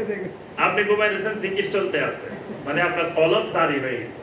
আমি কিন্তু অনেকবার জারি করাইছি, আমারটা কিন্তু জারি, এটা চলতে আছে। তাহলে এই হলো, মানে যখন আপনি এই কলম, এই লতিফাগুলো কেন্দ্রিক সবকগুলো পালন করবেন, তখন আপনার এই লতিফাগুলো চালু হয়ে যাবে। চালু হলে মানে এটার উপরে যে পর্দাগুলো আছে, পর্দাগুলো সরে গেল, এটা চালু হয়ে গেছে। চালু হবার পরে এবার আপনার সম্পর্কটা সরাসরি আল্লাহ সুবহানাহু ওয়া তাআলার সাথে হয়ে যাবে। মানে আল্লাহ আর আপনার মাঝে যে পর্দা আছে, পর্দাটা সরে যাবে। কি নাউজুবিল্লাহ কয়? নাউজুবিল্লাহ। এইটা ঠিক আছে? এটা তো সম্পূর্ণ বাতিল কথা। এটা বাতিল আকীদা, মানে সহিহ আকীদার বাতিল আকীদা বুঝাইতেছি। জি বুঝতেছি। হ্যাঁ, যে এই এগুলো যখন চালু হবে তখন আল্লাহ আর আপনার মাঝখানে যে পর্দা আছে ওই পর্দাটা উঠে যায়। উঠে গেলে এবার আপনার কিছু জানার দরকার, সরাসরি আল্লাহ থেকে আপনি জানতে পারেন। এই জন্য তাদের দৃষ্টিতে কিতাবের এলেম এত জরুরি বিষয় না। কিতাবি এলেম মাইয়াত আর মাইয়াত, এটা হলো মৃত লোকের থেকে মৃত লোকের এলেম। হাদিস হলো মাইয়াত আর মাইয়াত, মৃত লোকের থেকে মৃত লোকের এলেম। মানে হাদিস যারা বর্ণনা করছে, যারা পড়াইছে, যারা শিখেছে, সব কিন্তু মরে গেছে, মরে গেছে না? কিতাব যারা লিখছে, কিতাব যারা পড়াইছে, কিতাব যারা পড়ছে, সবাই মরে গেছে। তাহলে এটা মাইয়াতের এলেম। কিন্তু যখন আপনার এই লতিফা জারি হয়ে যাবে, আল্লাহর সাথে যখন আপনার সরাসরি সম্পর্ক হয়ে যাবে, পর্দা উঠে গেল, এটা হলো জিন্দা এলেম, সরাসরি এলেম। এটার নাম কাশফ। এই মাধ্যমে যে এলেমটা লাভ হবে, এই এলেমটার নাম কাশফি এলেম, এলমুল কাশফ। এবার বুঝতে পারছেন? এখানে আরেকটা সূত্র মনে রাখবেন যে লতিফা বলছি কয়টা? 10টা। তাই প্রশ্ন উত্তর আছে না? জি জি। তাহলে কার আছে প্রশ্ন আসছে? জি, তাহলে আমি এই বিশ্বাস করে দিচ্ছি, এরপর প্রশ্ন। জি, তাহলে এই পাঁচটা হলো ভিতরে, পাঁচটা বলছি না ভিতরে, এখানে কাল, এখানে রূপ, স্যার, কবি, আত্মা, এই পাঁচটা কিন্তু ভিতরে। আর পাঁচটা কি উপরে? উপরের পাঁচটা, ভিতরের পাঁচটারে কিন্তু সেপে ধরে রেখেছে। খাঁচার ভিতর অচিন পাখি কেমনে আসে? মানে আপনার খাঁচায় ওই পাঁচটারে কি করছে? চেপে ধরে রাখছে। চেপে ধরে রাখার কারণে আপনি এখন যদি কোন আল্লাহর ওলির কাছে কিছু চান, আল্লাহর ওলির কাছে যদি কিছু চান, আল্লাহর ওলি কিন্তু এটা তাসাররুফাত করতে সময় লাগে। কথাটা মনোযোগের সাথে শুনেন, যে যার 10টা লতিফা জারি হয়ে গেছে সে আল্লাহর ওলি। মানে তাসাউফের দৃষ্টিতে, সুফিবাদের দৃষ্টিতে আপনি সারা জীবন আমল করলেও আল্লাহর ওলি হতে পারবেন, যতক্ষণ পর্যন্ত না আপনার ওই কামেল পীরের গোলাম না হয়ে 10 লতিফা জারি করাবেন, ততক্ষণ আপনি আল্লাহর ওলি না। নাউযুবিল্লাহ, ততক্ষণ পর্যন্ত আপনি কামেল হতে পারবেন না, বা আপনি ওলি হতে পারবেন না। এখন আপনি ধরুন ওলি হয়ে গেছেন, এখন আপনার লতিফা জারি হয়ে গেছে, এখন আপনার কাছে একজন আসে বললো, বাবা আমি খুব মুসিবতে আছি, আমি বিপদে আছি, আমার একটা সাহায্য করেন, আমার এই কাজটা করে দেন। এখন করতে তার সময় লাগবে, কারণ তার ভিতরের লতিফাগুলো উপরের খাঁচায়, উপরের চেপে রাখছে। এই জন্য তার তাসাররুফাত মানে প্রয়োগের ক্ষমতা এখন কম। যখন মরে যাবে, তাকে কবরে দাফন করা হবে, তখন উপরের খাঁচা থেকে ভিতরের লতিফাগুলো মুক্ত হয়ে যাবে। এখন জীবিত অবস্থার চেয়ে তার ক্ষমতা অনেক গুণ বেড়ে যাবে। এই জন্য তারা জীবিত ওলির চাইতে মৃত ওলির কাছে বেশি যায়। জীবিত ওলির জন্য এত মান্নাত করে না যত মৃত ওলির জন্য মান্নাত করে। জীবিত ওলির ওরস করে না, মৃত ওলির ওরস করে। জীবিত ওলির জন্য যা করে না, মৃত ওলির জন্য অনেক গুণ বেশি করে। কারণ তাসাররুফাতে রুহানি, ফুয়ুজাতে রুহানি, এইগুলো জীবিত ওলির চাইতে মৃত ওলির অনেক গুণ বেশি। ক্ষমতাটা কেমনে বাড়ছে? মানে উপরের পাঁচটা থেকে ভিতরের পাঁচটা মুক্ত হয়ে গেছে, এখন ভিতরের পাঁচটার প্রভাব বেড়ে গেছে, এখন যে কোনো মুহূর্তে যে কোনো জায়গায় যেতে পারে। এই যে আকীদাগুলো, এই জন্য দেখেন এই আকীদাগুলো কিন্তু প্রকাশ্যে আম জনগণের সামনে বলা হয় না, আম জনগণকে কিন্তু এগুলো শেখানো হয় না। এগুলা জনগণ যদি জানতো তাহলে জনগণ এগুলার বাতিল আকীদা সম্পর্কে বুঝতে পারতো। কিন্তু জনগণকে দেখেন এটা তাসির গুলো দেখলে বুঝতে পারবেন। যখন জনগণকে বলা হয় যে জিকির করেন, আপনি জিকির করবেন স্বাভাবিক অবস্থায়, লা ইলাহা ইল্লাল্লাহ, লা ইলাহা ইল্লাল্লাহ, লা ইলাহা ইল্লাল্লাহ, আপনি বসে বসে জিকির করবেন, সুবহানাল্লাহ সুবহানাল্লাহ সুবহানাল্লাহ সুবহানাল্লাহি ওয়া বিহামদিহি সুবহানাল্লাহিল আযীম সুবহানাল্লাহি ওয়াল হামদুলিল্লাহ ওয়া লা ইলাহা ইল্লাল্লাহ ওয়াল্লাহু আকবার। এভাবে জিকির করবেন না? জিকির করার সময় আপনি হেলা দুল্লা নাসা কুদা এগুলো তো দরকার নেই, স্বাভাবিকভাবে করবেন। কিন্তু যখন আপনি লতিফা কেন্দ্রিক জিকির করবেন, তখন আপনি এমনি করলে হবে না, তখন আপনি চক্ষু বন্ধ করতে হবে। চক্ষু বন্ধ না করলে ভিতরের লতিফার দিকে আপনার দৃষ্টি যাবে না। লা বলে আপনি এক লতিফার দিকে টানতে হবে, ইলাহা বলে আরেক লতিফার দিকে যেতে হবে, ইল্লাল্লাহ বলে আরেক লতিফার মধ্যে ধাক্কা দিতে হবে। তাহলে এই যে ধাক্কা ধাক্কি, এই যে টানাটানি, এই টানাটানি কিসের তা আছে? ওই লতিফার কারণে। ঘটনাটা আবার বুঝতে পারছেন? কিন্তু লতিফার কথা আপনাকে আম জনগণকে বলে না, বলে যে শোনেন, জিকির করবেন, লা বলি আপনার টাইমবেন, ইলাহা বলি এদিকে যাবেন, ইন্টারল্লাহ বলি এইভাবে করবেন। এই যে করার দ্বারা ওই লতিফা জারি করা। আমি এই কথাটা এই জন্য বললাম যে আপনাদেরকে, যে সমাজে অসংখ্য বাতিল আকীদা, ফাসিদ আকীদা আমাদের ভিতরে ঢুকে ভরপুর হয়ে আছে। এই বাতিল আকীদাগুলো সম্পর্কে জনগণকে সচেতন করার দাওয়াত দিতে হবে, দিয়ে জনগণকে এই শিরকি, কুফরি, বেদাতি আকীদাগুলো থেকে মুক্ত করে বিশুদ্ধ আকীদার দিকে নিয়ে আসতে হবে। এই দাওয়াত অব্যাহত রাখতে হবে। মানে ওই দাওয়াত কোন বিষয়ে অগ্রাধিকার দিবেন, কারণ এই বিষয়গুলো যদি তার ভিতরে থাকে, সে তো শিরক নিয়ে কবরে যাবে, কুফরি আকীদা নিয়ে কবরে যাবে, সে তো আপনার বেদাতি আকীদা নিয়ে কবরে যাবে। এটা থেকে তাকে মুক্ত করে দিবেন। এজন্য নিজেও বুঝতে হবে আগে, জনগণকেও এগুলো দাওয়াত দিতে হবে। তারপরে একটা বলছে লা ইলাহা ইল্লাল্লাহ দাওয়াত, বিশুদ্ধ আকীদার দাওয়াত। লা ইলাহা ইল্লাল্লাহর সাথে বিশুদ্ধ আকীদা সম্পৃক্ত। তবে আপনি জনগণকে বুঝাই দিতে হবে যে এইটা বিশুদ্ধ আকীদা, এইটা বাতিল আকীদা, এটা সহিহ আকীদা, এটা বাতিল আকীদা। এভাবে আপনি বুঝাই না দিলে আপনি, মানুষ তো সাধারণ মানুষ বুঝবে না, এগুলো বুঝে বুঝে দিতে হবে। এটাই দাওয়াত। এরপরে মানহাজের দাওয়াত দিবেন। মানহাজ তো বুঝেন নাকি? মানহাজ বোঝা অনেক কঠিন, আকীদা বোঝার চাইতে মানহাজ বোঝা আরো বেশি কঠিন। আকীদা হলো, ধরেন ঢাকা এই চট্টগ্রামের যে রোডটা, এটা হলো আকীদা। চট্টগ্রাম টু ঢাকা যে বিশ্ব রোড, মেইন রোড যেটা, এটা হলো কি আকীদা। এখন এই আকীদার উপরে ভর করে আপনি গাড়ি চালাবেন। এই গাড়ি চালানোর সময় গাড়ি চালানোর কিছু নীতিমালা আছে। এই নীতিমালার নাম মানহাজ। এই মানহাজ যদি না বোঝেন, আপনি বিশ্ব রোডে চলতেছেন, মেইন রোডে চলতেছেন, এটা গাড়ি দুর্ঘটনায় পড়ে। আপনি এই রোডে চলতে হলে গাড়ি ডাইনে চালাবেন না বামে চালাবেন, একটা নীতিমালা আছে। আপনি ওই নীতিমালা জানেন না। এই রোডে চলতে হলে লাল বাতি দেখলে কি করবেন, সবুজ বাতি দেখলে কি করবেন, হলুদ বাতি দেখলে কি করবেন, এগুলো আপনাকে জানতে হবে। তারপরে আপনি ওভারটেক কিভাবে করবেন, কখন করবেন, এগুলো আপনাকে জানতে হবে। মানে মানহাজটা আকীদার চাইতেও অনেক কঠিন বোঝা। কথাটা বুঝতে পারছেন? রোড চিনতে হয়তো সহজ হবে। আপনি দেখবেন যে এই রোডের থেকে মাঝে মাঝে শাখা রোড চারিদিকে বাইরেছে, আপনি দেখে বুঝতেন না এগুলো শাখা হবে, এটা মেইন হবে। রোড হয়তো চিনতে পারবেন, ঢাকা পর্যন্ত যাইতে পারবেন, বা কোনো কোনো লোকেশন লেখা আছে, এদিকে গেলে ঢাকা, এদিকে গেলে কুমিল্লা, এদিকে গেলে এটা। কিন্তু মানহাজ রাস্তায় বেশি লেখা থাকে না, সাংকেতিক চিহ্ন দেওয়া থাকে। কোন জায়গাতে রোডের উপরে দেখবেন সাদা সাদা দাগ দেওয়া আছে, আবার কোন জায়গাতে নেই। কেন দাগ? এগুলো যেগুলো আপনাকে জানতে হবে, বুঝতে হবে গাড়ি চালানোর ক্ষেত্রে, তাহলেই নিরাপদে আপনার গাড়ি যাওয়ার সম্ভাবনা আছে। এই চালানোর পদ্ধতিটার নাম মানহাজ। আল্লাহ পাক প্রত্যেক নবীকে লিকুল্লিন জাআলনা মিনকুম শিরআতাও ওয়া মিনহাজা, প্রত্যেক নবীকে আল্লাহ শরীয়ত দিয়েছেন, মানহাজ দিয়েছেন। তা আমাদের সমস্যা হয়েছে, আমরা আকীদা যতটুকু বুঝি, মানহাজ আরো কম বুঝি। এজন্য মানহাজ বুঝতে হবে। এজন্য অনেকের আকীদা বিশুদ্ধ, মানহাজ বিশুদ্ধ না। মানে দেখা যায় আকীদা বিশুদ্ধ, কিন্তু আবার বাতিল মানহাজ পোষণ করে, বাতিল মানহাজ অনুযায়ী চলে, বাতিল মানহাজ অনুযায়ী, মানে মানহাজে বোঝে না সে কোন মানহাজে চলবে।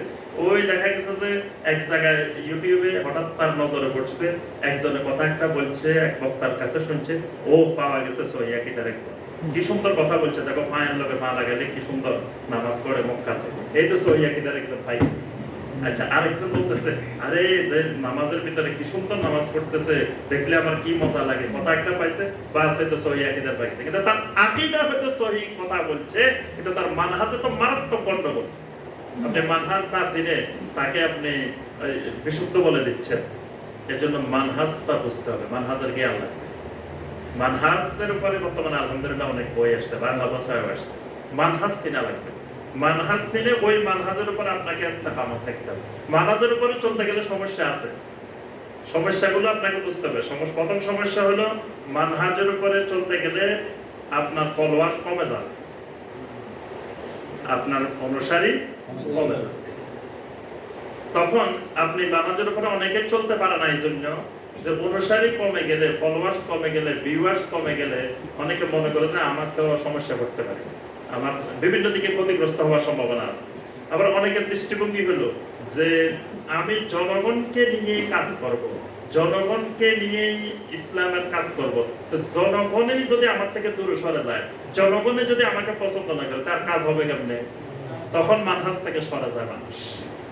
আকীদা বিশুদ্ধ হওয়ার পরেও বিশুদ্ধ মানহাজের উপরে টিকে থাকতে পারে না।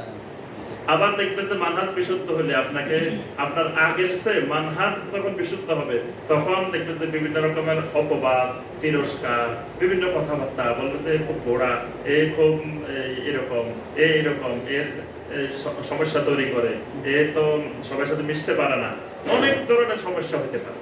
কিন্তু সমস্যা হইলেও মানে আপনাকে বিশুদ্ধ মানহাজের উপরে চলতে হবে।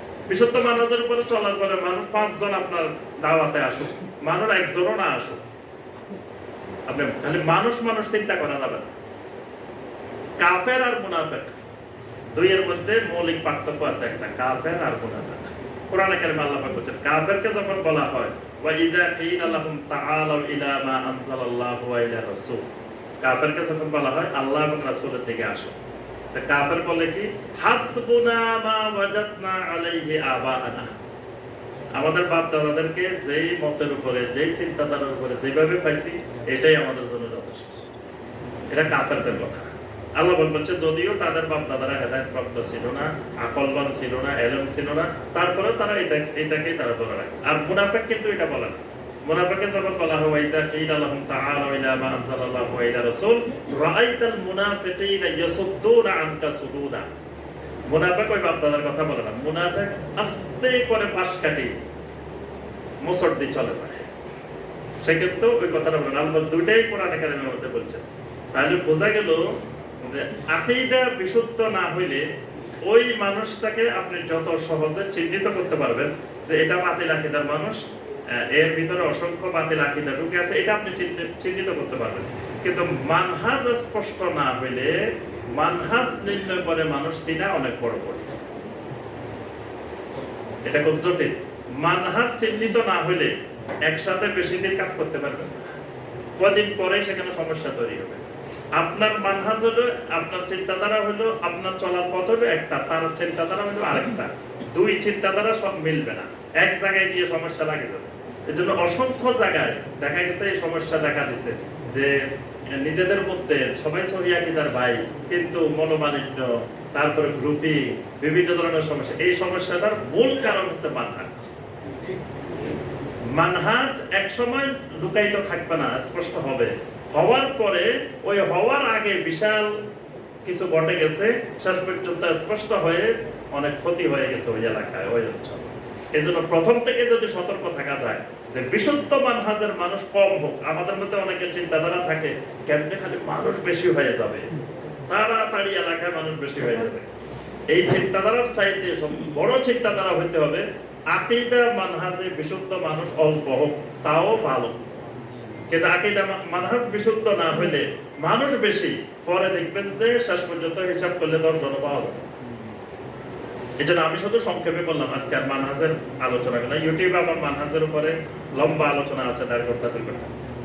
সর্বশেষ যেটা বলবো দাওয়াতের ক্ষেত্রে, ঈমান কি কারণে নষ্ট হয়, ঈমান কি কারণে ভঙ্গ হয়, এই বিষয়গুলো মানুষের সামনে তুলে ধরবো। ঈমান ভঙ্গের বিষয়গুলো, কারণ সব মানুষে চায় ঈমান আমল নিয়ে কবরে যায়। যে কাউকে জিজ্ঞাসা করবেন যে ভাই আপনি কি নিয়ে কবরে যেতে চান, বলবেন যে ঈমান আমল নিয়ে কবরে যেতে চান। আপনি বলতে হবে যে ভাই এই কারণে ঈমান গুলো নষ্ট হয়ে যায়। ঈমান নষ্ট হওয়ার বড় বড় কারণ 10টা, কিন্তু এই 10টারে ব্যাখ্যা করে আহলুল ইলমেরা 70, 80, 100, 150 পর্যন্ত ঈমান ভঙ্গের কারণ লিখেছে। এই ঈমান ভঙ্গের কারণগুলো মানে যেখানে 70, 80টা 100টা লেখা হয়েছে, সেখানে একবারে ভেঙ্গে লেখা আছে যে কি কারণে ওই কারণগুলোর অধিকাংশই আমাদের সমাজে আছে।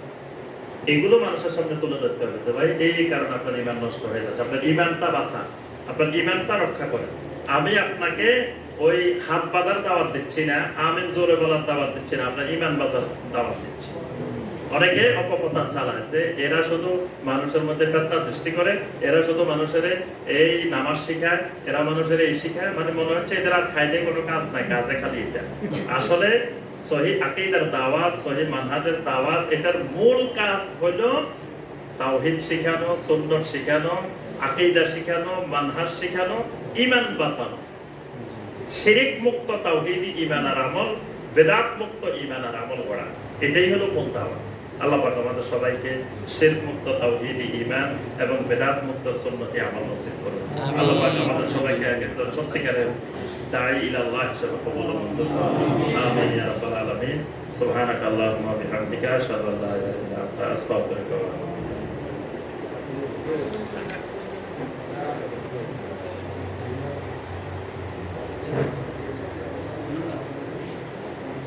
আলহামদুলিল্লাহ, যে আমরা সংক্ষিপ্ত প্রশ্ন উত্তর শুরু করছি।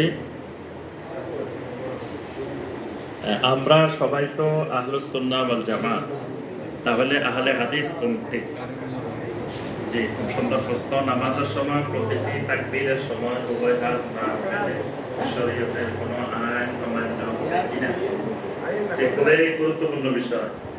গত পরশুদিন শুক্রবার, যে শুক্রবার গেছে, এই শুক্রবারে আমার খুতবা প্রায় আপনার 1 ঘন্টার উপরে, যে বিষয়টার উপরে খুতবা দিয়েছি, এই খুতবাটা পাবেন। এই খুতবাটা লাইভ হয়েছে সাভার বাজার জামে মসজিদ, সাভার, ঢাকা। আর আমাদের tafsirulquran.com-এও দেওয়া হবে, এখনো দেওয়া হয়নি। সেটা হলো, এই খুতবার বিষয়বস্তু ছিল আহলে হাদিস কেন আহলে হাদিস। আহলুস সুন্নাহ ওয়াল জামাত থাকতে আবার আহলে হাদিস পরিবেশন দরকার থাকে, এই বিষয়ের উপরে আমার খুতবাটা ছিল। এটা খুবই গুরুত্বপূর্ণ, জরুরি একটা বিষয়। এবং এটা না জানার কারণে সমাজে 2 ধরনের অবস্থা তৈরি হয়েছে। এক ধরনের অবস্থা হলো, কেউ কেউ জোর গলায় দাবি করে যে আমি আহলে হাদিস। তারা জিজ্ঞাসা করলে যে ভাই তুমি সবাই মুসলমান, তারপর আমাদের সবার আকীদা আহলুস সুন্নাহ ওয়াল জামাত, তুমি আহলে হাদিস হইলা কেন? সে কিন্তু বলতে পারে না। আবার আরেকজন সবসময় আতঙ্কের মধ্যে থাকে, ভয়ের মধ্যে থাকে, আরে মানুষ জানি ফেলায় নাকি আমি আহলে হাদিস। কোনোভাবে আমার কথাবার্তা, আমার অনেকে ভয় ও আহলে হাদিস শব্দ উচ্চারণ করা লাগে। ভয়, আরে আমাদেরকে অনেক জায়গায় গেলে কয় হুজুর সব বয়ান করিয়ে ভুলেও আহলে হাদিস শব্দটা কইয়েন না, কারণ মানুষ যদি জানে আপনি আহলে হাদিস তাহলে আপনার কথাই শুনবে না।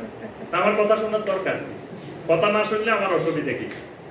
কি বলেন? আমার কথা সবাই শুনতে হবে, জরুরি বিষয়। আমার কথা না শুনলে কি মানুষের ঈমান ঠিক থাকবে না?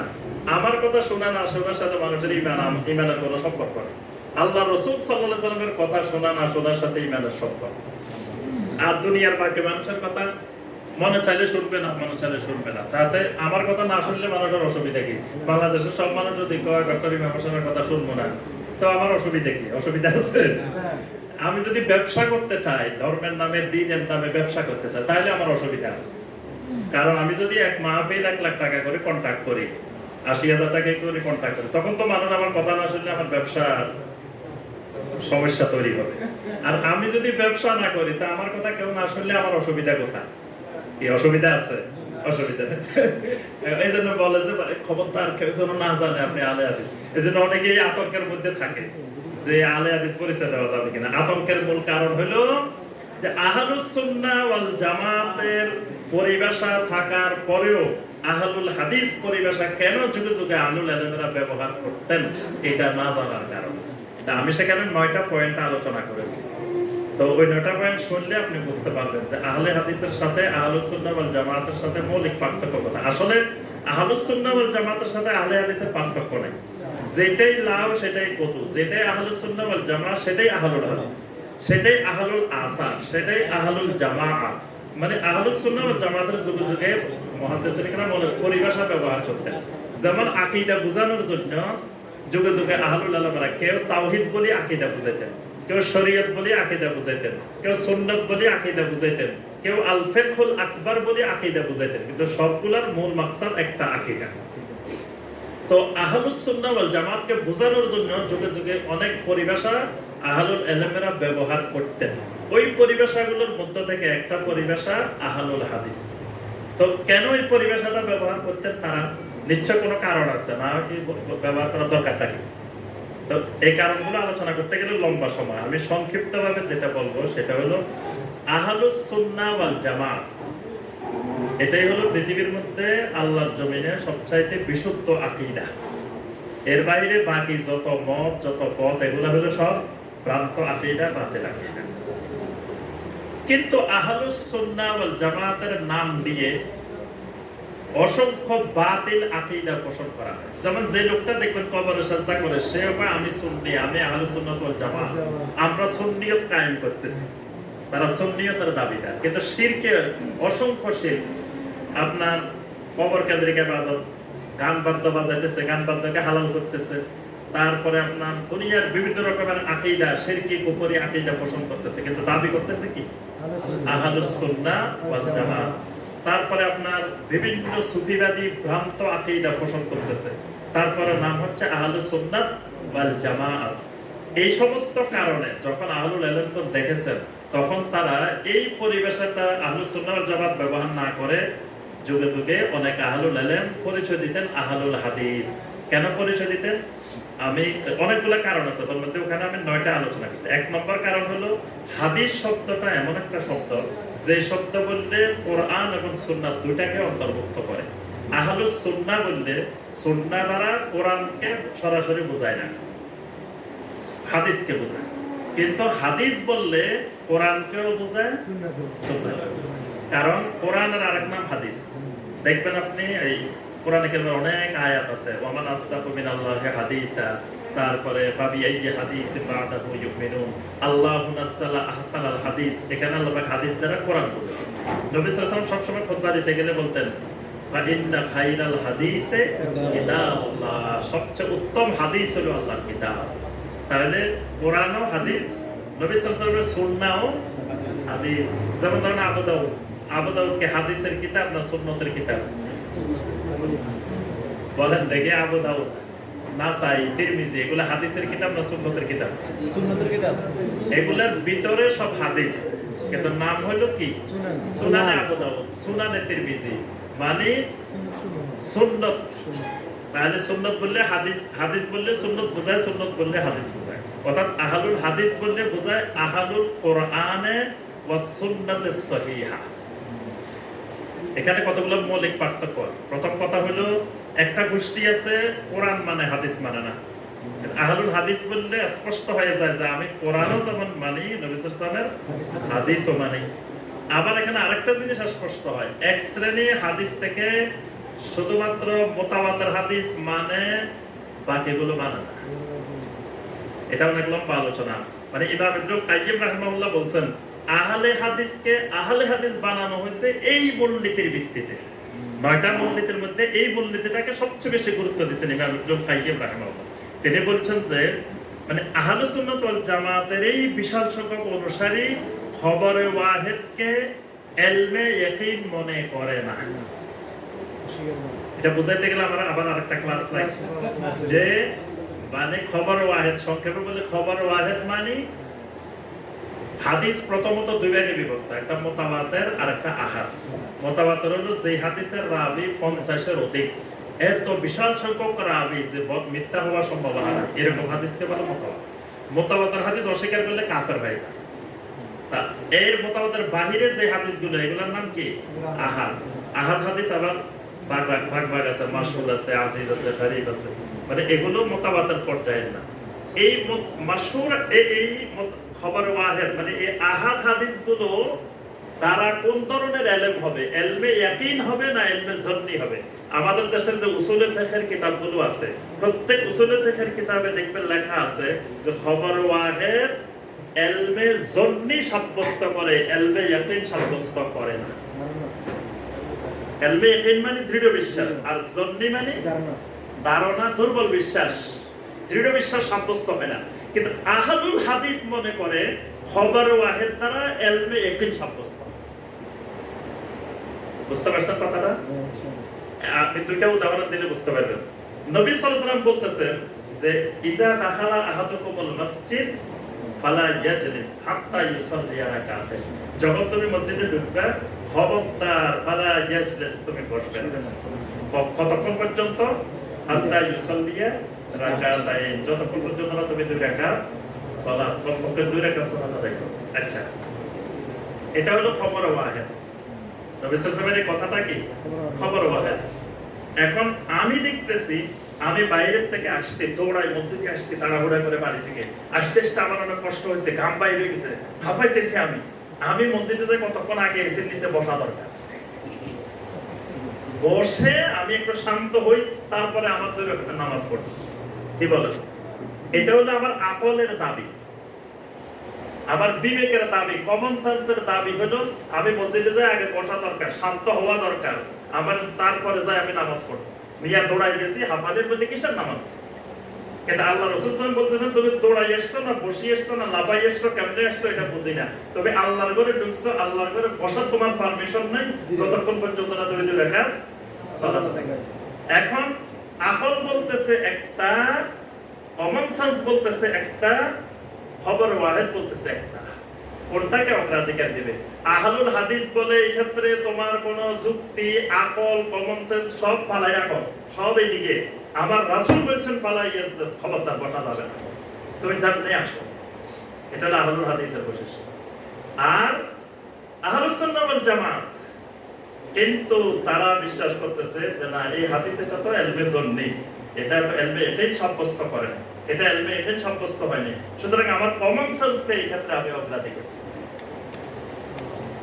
এটা একটা এরকম শত শত উদাহরণ আছে। যুগে যুগে আহলুল ইলমেরা, শাইখুল ইসলাম ইবনে তাইমিয়া রাহিমাহুল্লাহ, দেখেন কত শত শত বছর আগে এসে মুসান্নাফ ইবনে আবি শাইবা রাহিমাহুল্লাহ ওই যুগে যারা খবর ওয়াহিদ বাদ দিয়ে মাসালা বাহির করছে তাদের প্রতিবাদ করে করে তিনি বাব রচনা করছেন, হাদিস নিয়ে আসছেন। মানে এই পার্থক্য আহলুল হাদিস আর আহলুর রায়ের পার্থক্য, এটা নতুন এই যুগের পার্থক্য না, এটা 1700 বছর আগে থেকে চলে আসছে। আমি একটা পার্থক্য শুধু একটু বুঝাইলাম, আরো বিস্তারিত আলোচনা করলে আরো ব্যাপকভাবে বুঝতে পারবেন। অর্থাৎ খবরে ওয়াহিদ আহলুল হাদিস বিশ্বাস করে, এটা ইলমে ইয়াকিন সাব্যস্ত করে। কিন্তু আহলুস সুন্নাহ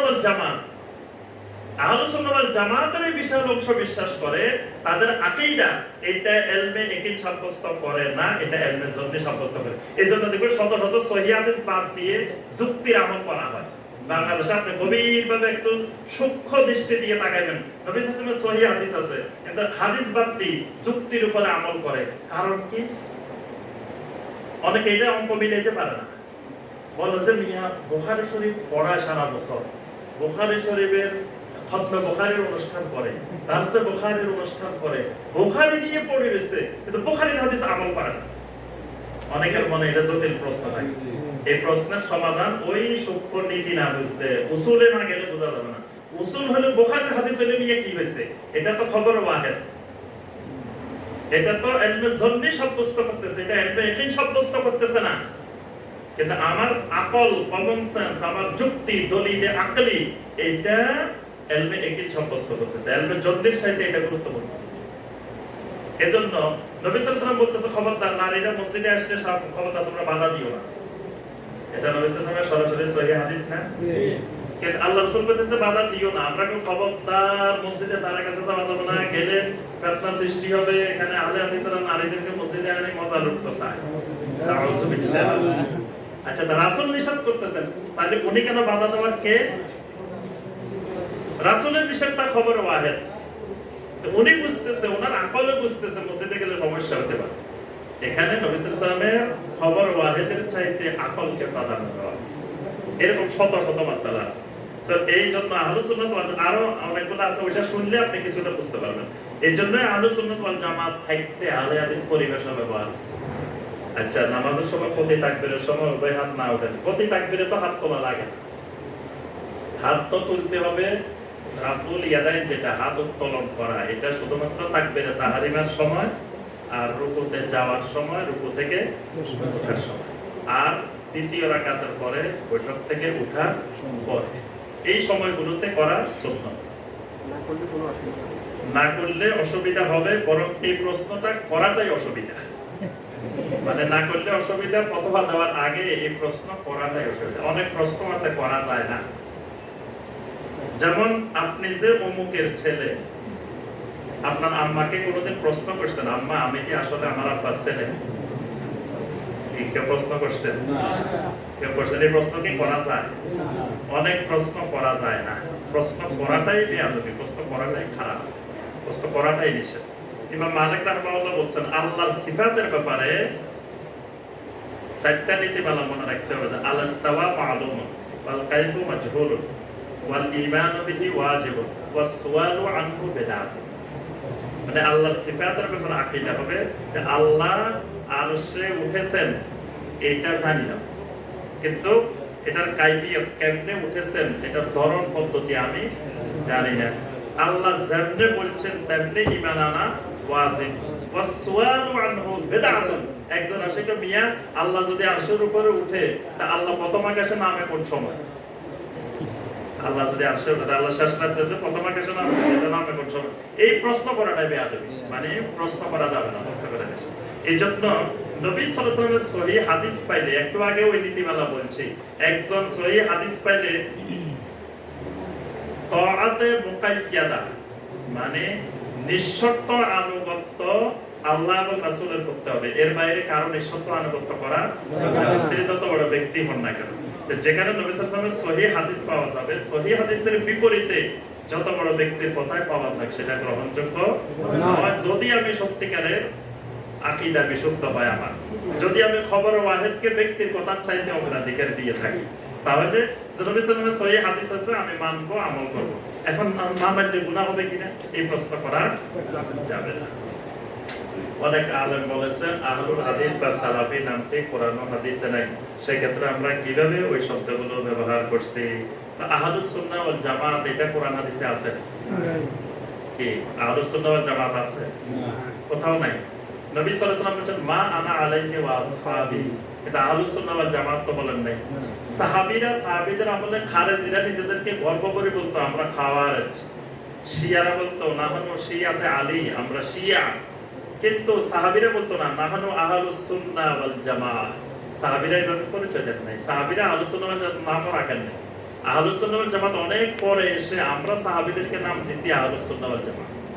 আচ্ছা তাওহীদ বলি আমরা আল্লাহর একত্ব পালন। তাওহীদ শব্দটা কিন্তু কোরআনে সরাসরি তাওহীদ শব্দ নেই, তাওহীদের মাদ্দাগত শব্দ আছে, আহাদ আছে, ওয়াহিদ আছে, এরকম ওয়াহদাহু আছে, এরকম শব্দ আছে, কিন্তু তাওহীদ নেই। তাই বলে কোরআন হাদিসে নাই এজন্য তাওহীদ বলা যাবে না। তারপরে আপনার আহলুস সুন্নাহ ওয়াল জামাত বলা যাবে না। তারপরে আমরা যে বিভিন্ন আরো কত এরকম অসংখ্য জিনিস আছে শরীয়তের পরিভাষা যেগুলো, সেই পরিভাষাগুলো কোরআন হাদিসে থাকা জরুরি না। এই জন্য মানে এই সালাফি, আহলুল হাদিস, তারপরে হানাফি, শাফি, মালিকি, হাম্বলি বা আরো যত পরিভাষা আছে পরিভাষা কোরআন হাদিসে থাকা জরুরি বিষয় না। বিতির সালাতে দোয়ায়ে কুনুত না পড়লে সালাত হবে, ইচ্ছাকৃত না পড়লে সালাত হবে না। আপনি ইচ্ছাকৃত নবী সাল্লাল্লাহু আলাইহি ওয়াসাল্লামের একটি সুন্নাহ বাদ দেওয়ার ইখতিয়ার আপনার নাই, বাদ দেওয়া মানে আপনি সুন্নতের প্রতি ইহানত করতেন, এর জন্য ইচ্ছাকৃত বাদ দিবেন না। তবে কোনো কারণে বাদ পড়ে গেলে সালাত হবে, কোনো অসুবিধা হবে না। জামাতে সালাত আদায় করতে সর্বনিম্ন কতজন মুসল্লি হতে হবে? জামাতে সালাত আদায় করতে সর্বনিম্ন একজন মুসল্লি হতে হবে, মানে ইমাম একজন, মুসল্লি একজন। স্বামী, স্ত্রী, ছেলে মেয়ে নিয়ে বাসায় সালাত আদায় করার নিয়ম কি? যে প্রথম কথা হলো বাসায় সালাত আদায়ের অভ্যাস না করে ছেলেদেরকে নিয়ে মসজিদে চলে আসবেন, আর মেয়েদেরকে, মহিলাদেরকে বলবেন বাসায় যে মহিলারা থাকেন মহিলারা জামাত করবে বাসায়। যেহেতু আমাদের সমাজে সবসময় মহিলাদের জন্য মসজিদ উন্মুক্ত থাকে না, মসজিদের ব্যবস্থাপনা থাকে না, এই জন্য তারা বাসায় জামাতে আদায় করবেন, আর পুরুষেরা সবাই মসজিদে চলে আসবেন। এখন কোনো কারণে মসজিদে আসতে পারেন নাই, ওজনের কারণে, তাহলে বাসায় স্বামী, স্ত্রী, ছেলে মেয়ে নিয়ে সালাত আদায় করতে পারবেন। সেখানে স্বামী অথবা ছেলে, পুরুষ একজন ইমাম হবেন, ইমাম সামনে দাঁড়াবেন। তারপরে আরেকটা কাতার করতে হবে, যে কাতারে আপনার পুরুষেরা দাঁড়াবে। তারপরে আরেকটা কাতার করতে হবে, যে কাতারে মহিলারা দাঁড়াবে। অর্থাৎ মিনিমাম 3টা কাতার করা লাগবে। একই কাতারে মা আর ছেলে দাঁড়াতে পারবে না, মহিলারা আলাদা একটা কাতার করবেন, পুরুষেরা একটা কাতার করবেন। আর যদি গায়রে মাহরাম থাকে, এই জামাতে যদি কোনো গায়রে মাহরাম থাকে, তাহলে অবশ্যই পুরুষদের পরে পর্দা দিয়ে দিতে হবে, মহিলারা পর্দার ওই পাশে দাঁড়াতে হবে, পর্দাবিহীন জামাত করা যাবে না। আচ্ছা, সফরকালীন সময়ে সালাত আদায়ের নিয়ম কেমন? যেমন যদি আমি 2 ওয়াক্ত সালাতের সময় গাড়িতে থাকি তখন কিভাবে সালাত করতে? যে সফরকালীন সময় জামা এবং কসর। কসর তো হলো 4 রাকাত বিশিষ্ট ফরজ সালাত, 2 রাকাত, জোহর, আসর, এশা। আর ফজর আর মাগরিবে কোনো কসর নেই, 3 ওয়াক্তের কসর, 4 রাকাতের ফরজ, 2 রাকাত। আর জমা হলো জোহর এবং আসরকে একসাথে, মাগরিব এবং এশাকে একসাথে। এটাকে আগানো যায়, পিছানো যায় আপনার সুবিধা মতো। এই জন্য আপনি একটু এই মাসালা প্রয়োগ করলে গাড়িতে নামাজে তেমন অসুবিধা হয় না। যেমন আপনি সফরে বের হয়েছেন, যদি জোহর ওয়াক্তে উঠতেছেন, তখন জোহর আসর একসাথে পরে গাড়িতে উঠতে যাবেন, তাহলে আসর ওয়াক্তে চলে গেলেও আপনার অসুবিধা নেই।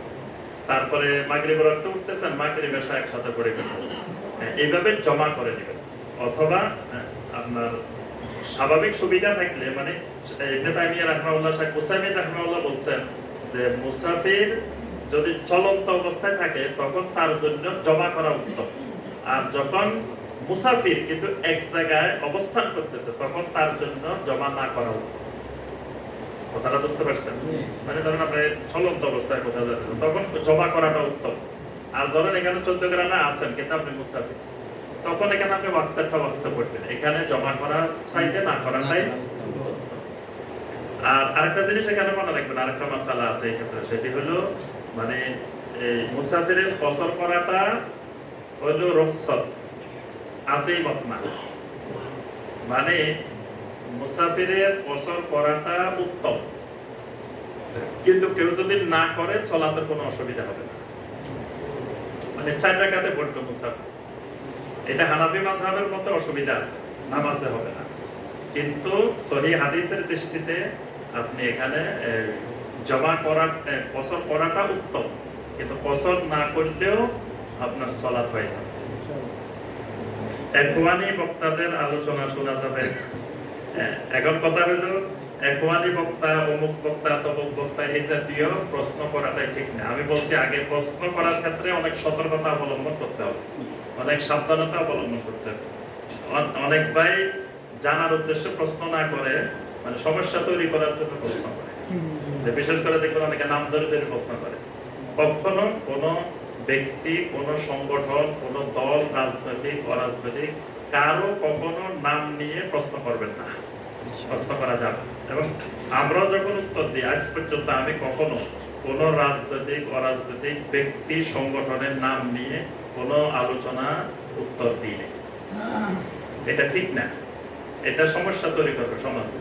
এই জন্য, কারণ আমাদের সাথে কোনো রাজনৈতিক, অরাজনৈতিক ব্যক্তি, আলেম ওলামা, পীর মাশায়েখ, কারোর সাথে ব্যক্তিগতভাবে আমাদের কোনো শত্রুতা, হিংসা, বিদ্বেষ বিদ্যমান নাই। আমাদের সাথে শত্রুতা, হিংসা, বিদ্বেষ সব হলো 2 জিনিসের সাথে, শিরক আর বিদআত। আমরা তাওহীদকে ভালোবাসি, সুন্নতকে ভালোবাসি। তাওহীদ সুন্নত যার ভিতরে আছে তাদেরকেও ভালোবাসি। আর শিরক এবং বিদআতকে আমরা ঘৃণা করি, অপছন্দ করি।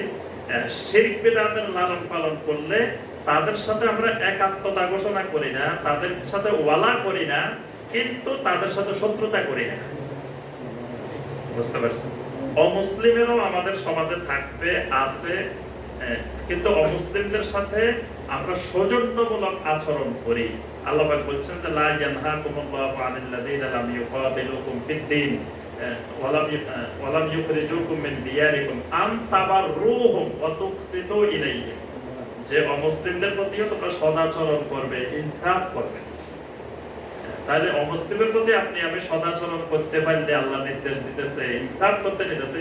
যিনি শিরককারী, বেদাতকারী, ওনার প্রতিও আমরা সদাচরণ করি, সুন্দর ভাষা ব্যবহার করি, ইনসাফ কায়েম করি, কোনো ধরনের জুলুম করি না, কিন্তু অন্তর থেকে মহব্বত করি না, ওয়ালা করি না, যেটাকে শরীয়তের ভাষায় বলে ওয়ালা। যেহেতু শিরকের বেদাতকেও পছন্দ করি, শিরকের বেদাতকারীকেও আমরা অপছন্দ করি, কিন্তু শত্রুতা করি না, হিংসা বিদ্বেষ পোষণ করি না, এবং তাদের কল্যাণ কামনা করি, তাদের হেদায়েত কামনা করি, তাদের তাওহীদ সুন্নতের দিকে ফিরে আসা কামনা করি। এই জন্য এইভাবে প্রশ্ন করবেন না যে অমুক ওই বক্তা, অমুক ওই বক্তা। বক্তাদের নাম দেওয়া দরকার নেই। যে সবাই আমরা কামনা করব যে সবাই তাওহীদ এবং সুন্নতের দায়ী হবেন, সবাই কোরআন সুন্নাত দাওয়াত দিবেন। কাদের থেকে জ্ঞান নেব? যে ইলম হলো দ্বীন, মানে দ্বীন হলো ইলমের নাম। ইলম ছাড়া দ্বীন হয় না। দ্বীনের গুরুত্বপূর্ণ অংশ ইলম। ইলম আছে, দ্বীন আছে, ইলম নাই দ্বীন। তাহলে দিন নেওয়ার ক্ষেত্রে যেমন সতর্কতা অবলম্বন করতে হবে, এলেম নেওয়ার ক্ষেত্রেও সতর্কতা অবলম্বন করা লাগবে। এই জন্য ইবনে সিরিন রাহিমাহুল্লাহ সবসময় বলতেন যে ইন্না হাযাল ইলমা দীন, এই ইলমটা দীন, ফানজুরু আম্মান তা'খুযুন, কার থেকে দিন নিতেছ এটা গভীরভাবে লক্ষ্য করো। এজন্য দিন নিব তাদের থেকে, যার থেকে দিন নিব প্রথম শর্ত হলো তার আকীদা সহিহ হতে হবে, বিশুদ্ধ হতে হবে। দ্বিতীয় তার মানহাজ বিশুদ্ধ হতে হবে। তৃতীয় তার কাছে ইলম থাকতে হবে। তার দোকানে মালে নাই, আমি গেছি মাল কিনতে, তার কাছে তো আগে ইলম থাকা লাগবে, তারপরে না তার থেকে ইলম নিবে, ইলমে নাই। এজন্য বক্তা থেকে ইলম নেবেন না, আলেম থেকে ইলম নেবেন। এই বিষয়টা স্পষ্ট ভালো করে গভীরভাবে বুঝুন। বক্তা এক জিনিস, আলেম এক জিনিস। আলেম ছাড়াও বক্তা হতে পারে, বড় বক্তা হতে পারে। এক জায়গায় ছাত্র আর উস্তাদ দুইজন ওয়াজ করতে গেছে।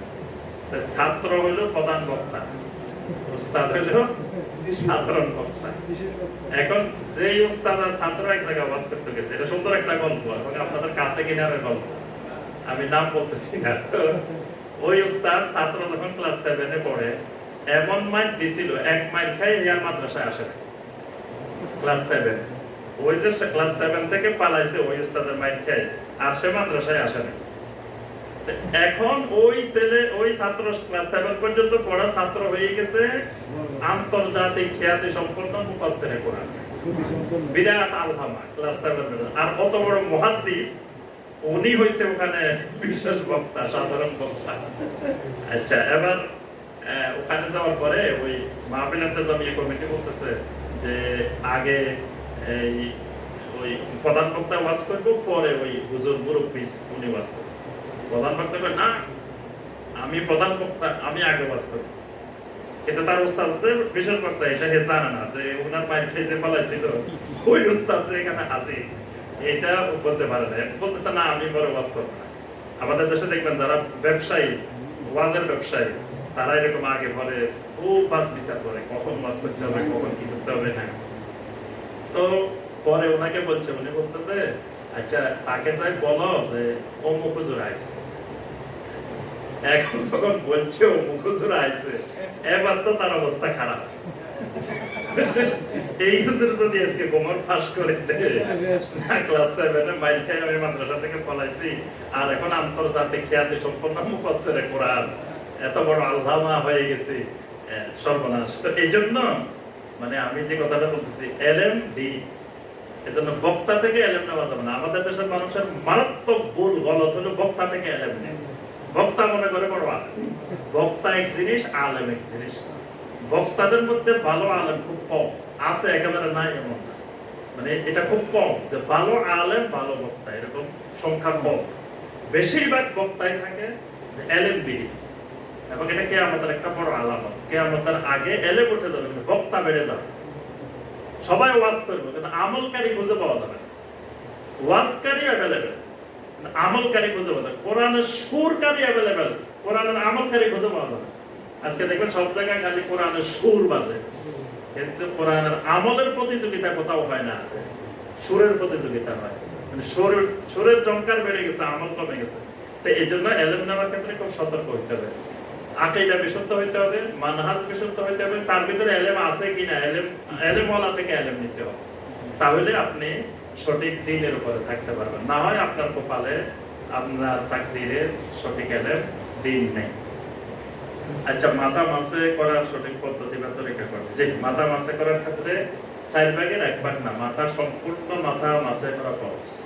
এই জন্য আপনি প্রথমে সামনে থেকে শুরু করে মাসে করে পিছনে যাবেন, পিছন থেকে আবার এই পাশে মাসে করে সামনে আসবেন।